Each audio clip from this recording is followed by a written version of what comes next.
ಶುದ್ಧವಾಗಿರ್ತಾರೋ ಅವ್ರಿಗೆ ಶಕ್ತಿ ಇರುತ್ತೆ. ಈಗ ನಮ್ಮ ಪ್ರಧಾನಿ ಮೋದಿ ಇದ್ದಾರೆ, ಅವ್ರು ಯಾರು ಏನು ಅಲ್ಲಾಡ್ಸಕ್ಕಾಗಲ್ಲ. ಯಾಕೆ ಹೇಳಿ? ಶುದ್ಧ ಚಾರಿತ್ರ್ಯ. ನನ್ನ ಧರ್ಮ ನನ್ನ ತಾಯಿ, ಮಾತ್ರ ನಿಂದೆಯನ್ನ ಯಾರು ಸಹಿಸಬಾರ್ದು, ಸನ್ಯಾಸಿ ಕೂಡ ಸಹಿಸಬಾರ್ದು ಅಂತ ಹೇಳಿದ್ದಾರೆ. ನಮ್ಮನ್ನ ಯಾರು ಅಂದ್ರೂ ಕ್ಷಮಿಸೋಣ, ಆದ್ರೆ ದೇಶ ಧರ್ಮಗಳ ಸುದ್ದಿಗೆ ಬಂದಾಗ ನಿಂತ್ಕೋಬೇಕು ನಾವು. ಇವತ್ತದು ಇಟ್ ಇಸ್ ಲ್ಯಾಕಿಂಗ್. ಮರ ಎಷ್ಟೇ ಬೆಳೆದ್ರು ಅಷ್ಟೇ ಆಳವಾಗಿ ಬೇರು ಬೆಳಿಬೇಕು ಅಂತ ನಾವು ಅರಿಬಾರ್ದು. ಆ ಬೇರನ್ನ ಕಳ್ಕೊಳ್ಳದೆ ನಾವು ಗ್ಲೋಬಲ್ ಆಗಿ ಬೆಳಿಬೇಕು. B rooted in culture and go global. 100,000 ಕಷ್ಟ ಬರಲಿ, ಎಷ್ಟೇ ಸೋಲುಗಳಾಗ್ಲಿ, ಏನೇ ಆದ್ರೂ ಕೂಡ ನಾವು ಮುಂದೆ ಹೋಗ್ತಾ ಇರ್ಬೇಕು. ಯಾಕೆಂದ್ರೆ ಧ್ಯೇಯ ಉನ್ನತವಾಗಿರ್ಬೇಕು. ಅಂತಹ ನರಮಂಡಲವನ್ನ ಬೆಳೆಸ್ಕೊಳ್ಬೇಕು. ನಾವೇನಾಗಿದ್ವಿ? ವಿಶ್ವಗುರುವಾಗಿದ್ವಿ. ಜಗತ್ತಿನ ಮೂಲೆ ಮೂಲೆಗಳಿಂದ ನಮ್ಮ ದೇಶಕ್ಕೆ ಕಲಿಯೋದು ಬರ್ತಾ ಇದ್ವಿ. ನಾವು ಇಂದ್ರಿಯ ಜೈಗಳಾಗಿದ್ವಿ. ಇವತ್ತು 1 ಗಂಟೆ 2 ಗಂಟೆ ಕೂಡಿಸೋದಕ್ಕೆ ಇಷ್ಟೊಂದು ಲೆಕ್ಚರರ್ಗಳು ಪೊಲೀಸಿಂಗ್ ಮಾಡಬೇಕು. ಆದ್ರೆ ನಮ್ಮ ಗುರುಕುಲ ಪದ್ಧತಿಯಲ್ಲಿ ಹೇಗಿರ್ತಿತ್ತು ಅಂದ್ರೆ 6 ವರ್ಷದ ಮಗುವಿಗೆ ಆಸನ ಸಿದ್ಧಿಯ ಶಿಕ್ಷಣ ಕೊಡ್ತಾ ಇದ್ರು. ಎಷ್ಟು ನೀವು ಜಗತ್ತಿನಲ್ಲಿ ಓಡಾಡ್ತಿರೋ, ಏನೇ ಕೆಲಸ ಮಾಡ್ತಿರೋ ಅದಕ್ಕೆಲ್ಲ ಮೂಲ ಇರೋದು ಒಂದ್ ಕಡೆ ಕೂತ್ಕೊಳ್ಳೋದು. ಇವತ್ತು ಒಂದ್ ಕಡೆ ಕೂತ್ಕೊಳ್ಳೋಕ್ಕಾಗಲ್ಲ, ಅದಕ್ಕೆ ಕೆಲಸನೂ ಮಾಡಿರ್ತಾರೆ. ಒಂದ್ ಕಡೆ ಸುಮ್ಮನೆ ಕೂತ್ಕೊಂಡು ನೋಡು 2 ನಿಮಿಷ, ನಿಮಗೆ ಎಷ್ಟು ಮನೋಬಲ ಇದೆ ಅಂತಂದ್ರೆ ನೀವೇ ಪರೀಕ್ಷೆ ಮಾಡ್ಕೊಳ್ಳಿ. ಸುಮ್ಮನೆ ಕೂತ್ಕೊಳ್ಳೋದಕ್ಕೆ ತುಂಬಾ ಮನೋಬಲ ಬೇಕು. ಯಾಕೆ ಅಂದ್ರೆ ನಮ್ಮ ಶಿಕ್ಷಣವನ್ನ ನಾವು ಬರ್ತಿದ್ದೀವಿ. ಶ್ರವಣ ಮೊದಲೆಲ್ಲ ತುಂಬಾ, ಈಗೆಲ್ಲ ತುಂಬಾ ಓದ್ಕೊಂಡವರು ಅಂತ ಹೇಳ್ತೀವಿ. ಹಿಂದೆ ನಾವು ಸಂಸ್ಕೃತದಲ್ಲಿ ಬಹುಶ್ರುತ ಅಂತ ಹೇಳಬೇಕು. ತುಂಬಾ ಕೇಳ್ಕೊಂಡಿದ್ದಾನೆ. ಈಗ ಕೇಳೋ ಪೇಷನ್ಸ್ ಇಲ್ಲ, ಓದೋ ಪೇಷನ್ಸು ಇಲ್ಲ. ಇಲ್ಲಿ ಮನೋಬಲದ ಬಗ್ಗೆ ಸ್ವಾಮಿ ವಿವೇಕಾನಂದ ಹೇಳ್ತಾರೆ. ಕಬ್ಬಿಣದಂತಹ ಮಾಂಸಖಂಡಗಳು, ಉಕ್ಕಿನಂತಹ ನರಮಂಡಲ, ವಿದ್ಯುತ್ ಶಕ್ತಿಯಂತಹ ಇಚ್ಛಾಶಕ್ತಿ, ಇದೇ ಯೌವನದ ಪರಿಕಲ್ಪನೆ. ಸ್ವಲ್ಪ ಅರ್ಥ ಮಾಡ್ಕೊಳ್ಳೋಣ. ಮಸಲ್ಸ್ ಆಫ್ ಐರನ್ ಹೆಂಗ್ ಬರುತ್ತೆ? ಬೆಳಗ್ಗೆ 8 ಗಂಟೆಗೋ 10 ಗಂಟೆಗೋ ಎದ್ದು ಪಿಚ್ ಪಿಚ ಅಂತಿರುವಂತಹ ಮ್ಯಾಗಿ ನೂಡಲ್ಸ್ ತಿಂದು, ವ್ಯಾಯಾಮವೂ ಇಲ್ಲ, ಆ ವಾಟ್ಸಾಪ್ ನೋಡ್ಕೊಂಡು, ಟಿವಿನಲ್ಲಿ ಬ್ರೋಕನ್ ನ್ಯೂಸ್ನ ಬ್ರೇಕಿಂಗ್ ನ್ಯೂಸ್ ಅಂತ ಇಡೀ ದಿನ ತೋರಿಸ್ತಾ ಇರ್ತಾರೆ. ಅರ್ಧ ಅರ್ಥ ಆಗುತ್ತೆ, ಅರ್ಧ ಅರ್ಥ ಆಗಲ್ಲ. ಏನೂ ಓದೋದಿಲ್ಲ, ಫಾರ್ವರ್ಡ್ ಮಾಡ್ತಾ ಇರ್ತೀವಿ. ಏನೋ ಹೆಂಗೋ ತಡ್ಕೊಂಡು ಹೋಗೋದು, ಕಾಲೇಜ್ ಹೋಗೋದು, ಅದೊಂದು 2 ಬಂಕ್ ಮಾಡೋದು, ಮತ್ತೆ ಒಂದು ರೌಂಡ್ ಪಾನಿಪುರಿ ತಿನ್ಕೊಂಡ್ಬರೋದು, ಮತ್ತೆ ಒಂದು ರೌಂಡ್ ಪಿಜ್ಜಾ ತಿನ್ಕೊಂಡ್ಬರೋದು, ಅದೆಲ್ಲೋ ಕೂತ್ಕೊಂಡಿರೋದು, ಬೆನ್ಬಾಗಿಸ್ಕೊಂಡೇ ಕೂತ್ಕೊಂಡಿರೋದು. ಸಾಯಂಕಾಲ ಮತ್ತೆ ಇನ್ನೊಂದು 2 ರೌಂಡ್ ಪಾನಿಪುರಿ ತಿನ್ನೋದು. ಆಮೇಲೆ ಪರೀಕ್ಷೆ ಬಂದಾಗಿದ್ದಕ್ಕಿದ್ದ ಹಾಗೆ ಟೆನ್ಷನ್ ಮಾಡ್ಕೊಳ್ಳೋದು, ಏನೋ ಒಂದು ಓದೋದು, ಏನೋ ಬದು ಮುಗಿಸೋದು. ಇದರಿಂದ ಮಸಲ್ಸ್ ಆಫ್ ಐರನ್ ಬೆಳೆಯತ್ತ? ಬೆಳಕಿನಿಂದ ಸಂಜೆವರೆಗೂ ನಮ್ಮ ದಿನಚರಿ ಹೇಗಿದೆ? ನಮ್ಮ ದೇಹಕ್ಕೆ ನಾವು ಗೌರವ ಕೊಡ್ತಿಲ್ಲ, ಇನ್ನು ದೇಶಕ್ಕೆ ಕೊಡ್ತೀವಿ. ದೇಹಕ್ಕೆ ಗೌರವ ಕೊಡ್ಬೇಕು ಬಿಡ್ಬೋ? ಯುಕ್ತ ಆಹಾರ ವಿಹಾರಸ್ಯ ಯುಕ್ತ ಶ್ರೇಷ್ಠಸ್ಯ ಕರ್ಮಸು ಯುಕ್ತ ಸ್ವಪ್ನಾವಬೋಧಸಿ ಯೋಗೋ ಭವತಿ ದುಃಖಃ ಅಂತ ಕೃಷ್ಣ ಹೇಳ್ತಾನೆ. ಸರಿಯಾದ ಊಟ, ಸರಿಯಾದ ವ್ಯಾಯಾಮ, ಸರಿಯಾದ ನಿದ್ರೆ, ಸರಿಯಾದ ಓಡಾಟ, ದೇಹವನ್ನ ಚೆನ್ನಾಗಿ ಗಟ್ಟಿಯಾಗಿ ಇಟ್ಕೊಳ್ಳೋದು, ಅಮ್ಮ ಮಾಡಿದಂತ ರಾಗಿ ಮುದ್ದೆ ತಿನ್ನೋದು, ಮ್ಯಾಗಿ ನೂಡಲ್ಸ್ ತಿಂದು ಅದ್ರ ತರನೇ ಪಿಚ್ ಪಿಚ ಅನ್ಬಿಟ್ಟಿದೀವಿ ನಾವು. ಅದನ್ನ ಬಿಟ್ಟು ಸರಿಯಾದ ರೀತಿಯಲ್ಲಿ ದೇಹವನ್ನ ಸುಷ್ಟವಾಗಿ ಬೆಳೆಸೋದನ್ನ ಅವ್ರು ಹೇಳ್ತಾರೆ. ಯವ್ವನ ಅಂದ್ರೆ ಹೇಗಿರ್ಬೇಕು ಅಂದ್ರೆ ಬೆನ್ನು ನೆಟ್ಟಿಗಿರ್ಬೇಕು, ಕುತ್ತಿಗೆ ನೆಟ್ಟಿಗಿರ್ಬೇಕು, ನೋಡಿದ್ರೆ ಅಂತ ಅನಿಸ್ಬೇಕು. ಇವತ್ತು ಯುವಕರುಗಳನ್ನು ಯುವಕರುಗಳು ಅನ್ನೋ ತರ ಹೋಗ್ಬಿಟ್ಟಿದೆ. ನೆಟ್ಟ ಕೂತ್ಕೊಳ್ಳೋದು ಎಷ್ಟು ಕಷ್ಟ ಆಗೋಗಿದೆ ಅಂತ ನಿಮಗೆ ಪರೀಕ್ಷೆ ಮಾಡ್ಕೊಳ್ಬೇಕಾದ್ರೆ. ನಮ್ಮ ನೋಡ್ರೆ, ನಾನು ಸ್ತ್ರೀ ಪುರುಷರ ಬಗ್ಗೆ ಹೇಳ್ತಿಲ್ಲ, ಹೆಣ್ಮಕ್ಳಾದ್ರೂ ಸರಿ. ಆರ್ಮಿ ಅವ್ರನ್ನ ನೋಡಿ, ನಾನು ಆರ್ಮಿ ಸ್ಕೂಲಲ್ಲೇ ಓದಿದ್ದು, ನನ್ನ ಸುತ್ತು ಸೈನಿಕರೇ ಇದ್ದಿದ್ದು, ನನ್ನ ಸೋದರ ಮಾವ ಕೂಡ ಕಮಾಂಡೋ ಆಗಿದ್ದು. ಹಾಗಾಗಿ ನಾನು ಕಣ್ಣಾರೆ ನೋಡಿದ್ದೀನಿ. ನಾವು ಆ ಸ್ಕೂಲಲ್ಲಿ ಇರೋಷ್ಟು ದಿನ ನಾನು ಬೆನ್ನು ಬಾಗಿಸ್ಕೊಂಡು ಕೂತಿದ್ದೇನೆ ಅಂತಿಲ್ಲ. ಯಾಕೆಂದ್ರೆ ಹಾಗೆ ಎಲ್ಲರೂ ಹಾಗೆ ಇರ್ತಿದ್ರು, ನಮ್ಗೆ ಹಾಗೆ ಶಿಕ್ಷಣ ಕೊಡ್ತಿದ್ರು. ನೋಡಿದ್ರೆ ಅಂತ ಅನಿಸ್ಬೇಕು. ಆ ರೀತಿಯ ವ್ಯಕ್ತಿತ್ವವನ್ನು ಬೆಳೆಸ್ಕೊಳ್ಳೋ ಸಮಯ ಇದು ಅಂತ ವಿವೇಕಾನಂದ ಹೇಳ್ತಾರೆ. ಶಕ್ತಿಯ ಕಲ್ಪನೆ ಕೊಡ್ತಾರೆ. ಮೊದಲು ದೇಹದ ಶಕ್ತಿ, ಮಸಲ್ಸ್ ಆಫ್ ಐರನ್. ಮೊದಲೇ ಪಾಯಿಂಟ್ ಏನು ಕೇಳಿಸ್ಲೇ ಇಲ್ಲ, ಮಸಲ್ಸ್ ಆಫ್ ಐರನ್. ಎರಡನೇದು ನರ್ವ್ಸ್ ಆಫ್ ಸ್ಟೀಲ್. ನರಮಂಡಲ ಹೇಗಿರ್ಬೇಕು? ಉಕ್ಕಿನಂತೆ ಇರ್ಬೇಕು. ನರಮಂಡಲ ಅಂದ್ರೆ ನಮ್ಮ ಭಾವನಾ ಶಕ್ತಿ. ಏನೇನಕ್ಕೂ ನಾವು ಹೋಗ್ಬಿಡ್ತೀವಿ. ಡಿಪ್ರೆಷನ್. ನಾನು ಆಪ್ತ ಸಲಹೆ ಮಾಡ್ತಾ ಇದ್ದೆ. ಒಂದು ಹುಡುಗಿ ಬಂದಿದ್ದು ನನ್ನ ಹತ್ರ ಸುಮಾರು ವರ್ಷಗಳ ಹಿಂದೆ. ಲೈಟ್ ಎಲ್ಲ ಆಫ್ ಮಾಡ್ಕೊಂಡು ರಾತ್ರಿ ಎಲ್ಲ ಕೂತ್ಕೊಂಡು ಅಳ್ತಾ ಇರ್ತಾಳೆ. ಏನ್ ಸಮಸ್ಯೆ ಅಂತ ಗೊತ್ತಾಗ್ತಾ ಇಲ್ಲ. 9ನೇ ಕ್ಲಾಸಿಗೆ ಬಂದಿದ್ದಾಳೆ ಅಂತ ಅವ್ರ ಅಜ್ಜಿ ಕರ್ಕೊಂಡ್ಬಂದ್ರು. ನನಗೂ ಸಮಸ್ಯೆ ಗೊತ್ತಾಗಿಲ್ಲ. ಒಂದು 5-6 ತಿಂಗಳು ನಾವೆಲ್ಲ ಕಾರ್ಯಕ್ರಮದಲ್ಲಿ ತೊಡಗಿಸ್ತಾ ಇದ್ದೆ. ಆಮೇಲೆ ಗೊತ್ತಾಯ್ತು ಪಿಂಪಲ್ಸ್ ಬರ್ತಾ ಇದೆ ಅಂತ ಡಿಪ್ರೆಷನ್ ಹೋಗಿದ್ದವು. ನಗ್ತೀರಾ ಅಳ್ತೀರಾ? ಪ್ರಾಬ್ಲಮ್ ಇದೆ. ಫೇರ್ ಅಂಡ್ ಲವ್ಲಿ ಅಡ್ವರ್ಟೈಸ್ಮೆಂಟ್ ಪ್ರಭಾವ. ಯಾವಾಗಲೂ ಯಾವ ಶಾಂಪು ಹಾಕೊಳ್ಳಿ, ಪಿಂಪಲ್ಗೆ ಏನು ಮಾಡಲಿ, ಕೂದಲಿಗೆ ಏನು ಮಾಡಲಿ, ಡ್ರೈ ಹೇರ್ಗೆ ಏನು ಮಾಡಲಿ, ಆಯಿಲಿ ಸ್ಕಿನ್ಗೆ ಏನು ಮಾಡಲಿ, ಸಣ್ಣಗಿರಕ್ಕೆ ಏನು ಮಾಡಲಿ, ಬೆಳ್ಳಕ್ಕಿರಕ್ಕೆ ಏನು ಮಾಡಲಿ, ಈ ಥರ ನಾನ್ಸೆನ್ಸನ್ನು ತೋರಿಸಿ ತೋರಿಸಿ ತೋರಿಸಿ ಅಡ್ವರ್ಟೈಸ್ಮೆಂಟ್ಗಳಲ್ಲಿ, ಸಿನಿಮಾಗಳಲ್ಲಿ ಎಲ್ಲರಿಗೂ ಯಾವಾಗಲೂ ಕೀಳರಿಮೆ. ನಾನು ಚೆನ್ನಾಗಿಲ್ಲ, ನಾನು ಯಾವ ಬೀದಿ ಕಾಮಣ್ಣ ನೋಡಲಿ ಅಂತ ಯಾಕೆ ಹುಡುಗಿಯರು ಅಷ್ಟೊಂದು ಖರ್ಚು ಮಾಡ್ತೀರಾ? ನಿಮ್ಮ ವ್ಯಕ್ತಿತ್ವವನ್ನು ಬೆಳೆಸ್ಕೊಳ್ಳಿ. ನರಮಂಡಲ ಅಂತಂದ್ರೆ ಜೀವನದ ಸುಖ ದುಃಖಗಳಿಗೆ, ಲಾಭ ನಷ್ಟಗಳಿಗೆ ಹೆದರದೇ ಇರುವಂಥದ್ದು, ಗಟ್ಟಿಯಾಗಿರುವಂಥದ್ದು. ವರ್ಷ ಎಲ್ಲ ಓದ್ಲಾ ಹೊಡೆದ್ಬಿಟ್ಟು ಇನ್ನೇನ್ ಪರೀಕ್ಷೆ ಹತ್ರ ಬಂತಂದ್ರೆ ಅಲ್ಸೋದ್ ಕೆರೆಗೆ ಹೋಗ್ತಾರೆ. ಯಾಕೆ? ಬೋಟಿಂಗ್ ಅಲ್ಲ, ಬಿಟ್ಟು ಸಾಯೋದಕ್ಕೆ. ಯಾವ ಸ್ಥಿತಿಗೆ ಬಂದಿದ್ದೀವಿ? ನರಮಂಡಲ ಯಾವ ಸ್ಥಿತಿಗೆ ಬಂದಿದೆ ಅರ್ಥ ಆಗ್ತಾ ಇದೆ ನಿಮ್ಗೆ? ನರಮಂಡಲ ದುರ್ಬಲವಾಗ್ಬಿಟ್ಟಿದೆ. ಅಪ್ಪ ಬೈದ್ರು ಮನೆ ಬಿಟ್ಟು ಓಡೋಗ್ಬಿಡೋದು. ಪಕ್ಕದ ಮನೆ ಹುಡುಗಿ ನನ್ನ ಲವ್ ಲೆಟರ್ಗೆ ಸ್ಪಂದಿಸ್ಲಿಲ್ಲ, ಹೋಗಿ ಟಿಕ್ ಟಾಕ್ ಬಿಟ್ಬಿಟ್ಟು ಸತ್ತೋಗ್ಬಿಡೋದು. ನಮ್ಮ ಕಾಲೇಜಲ್ಲೇ ನಡೆದಿತ್ತು ಹಾಗೆ.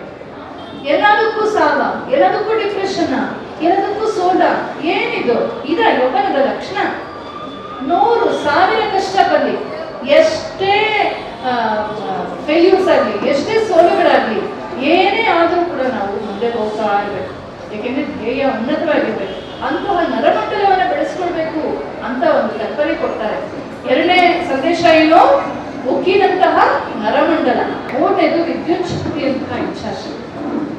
ಸಿಡಿಲು ಒಂದ್ಸಲ ನೀವು ಹಠ ಅಂದ್ರೆ ಬೆಟ್ಟನೇ ಬೈದು ಹೋಗುತ್ತೆ, ಅಷ್ಟು ಶಕ್ತಿ ಇರುತ್ತೆ.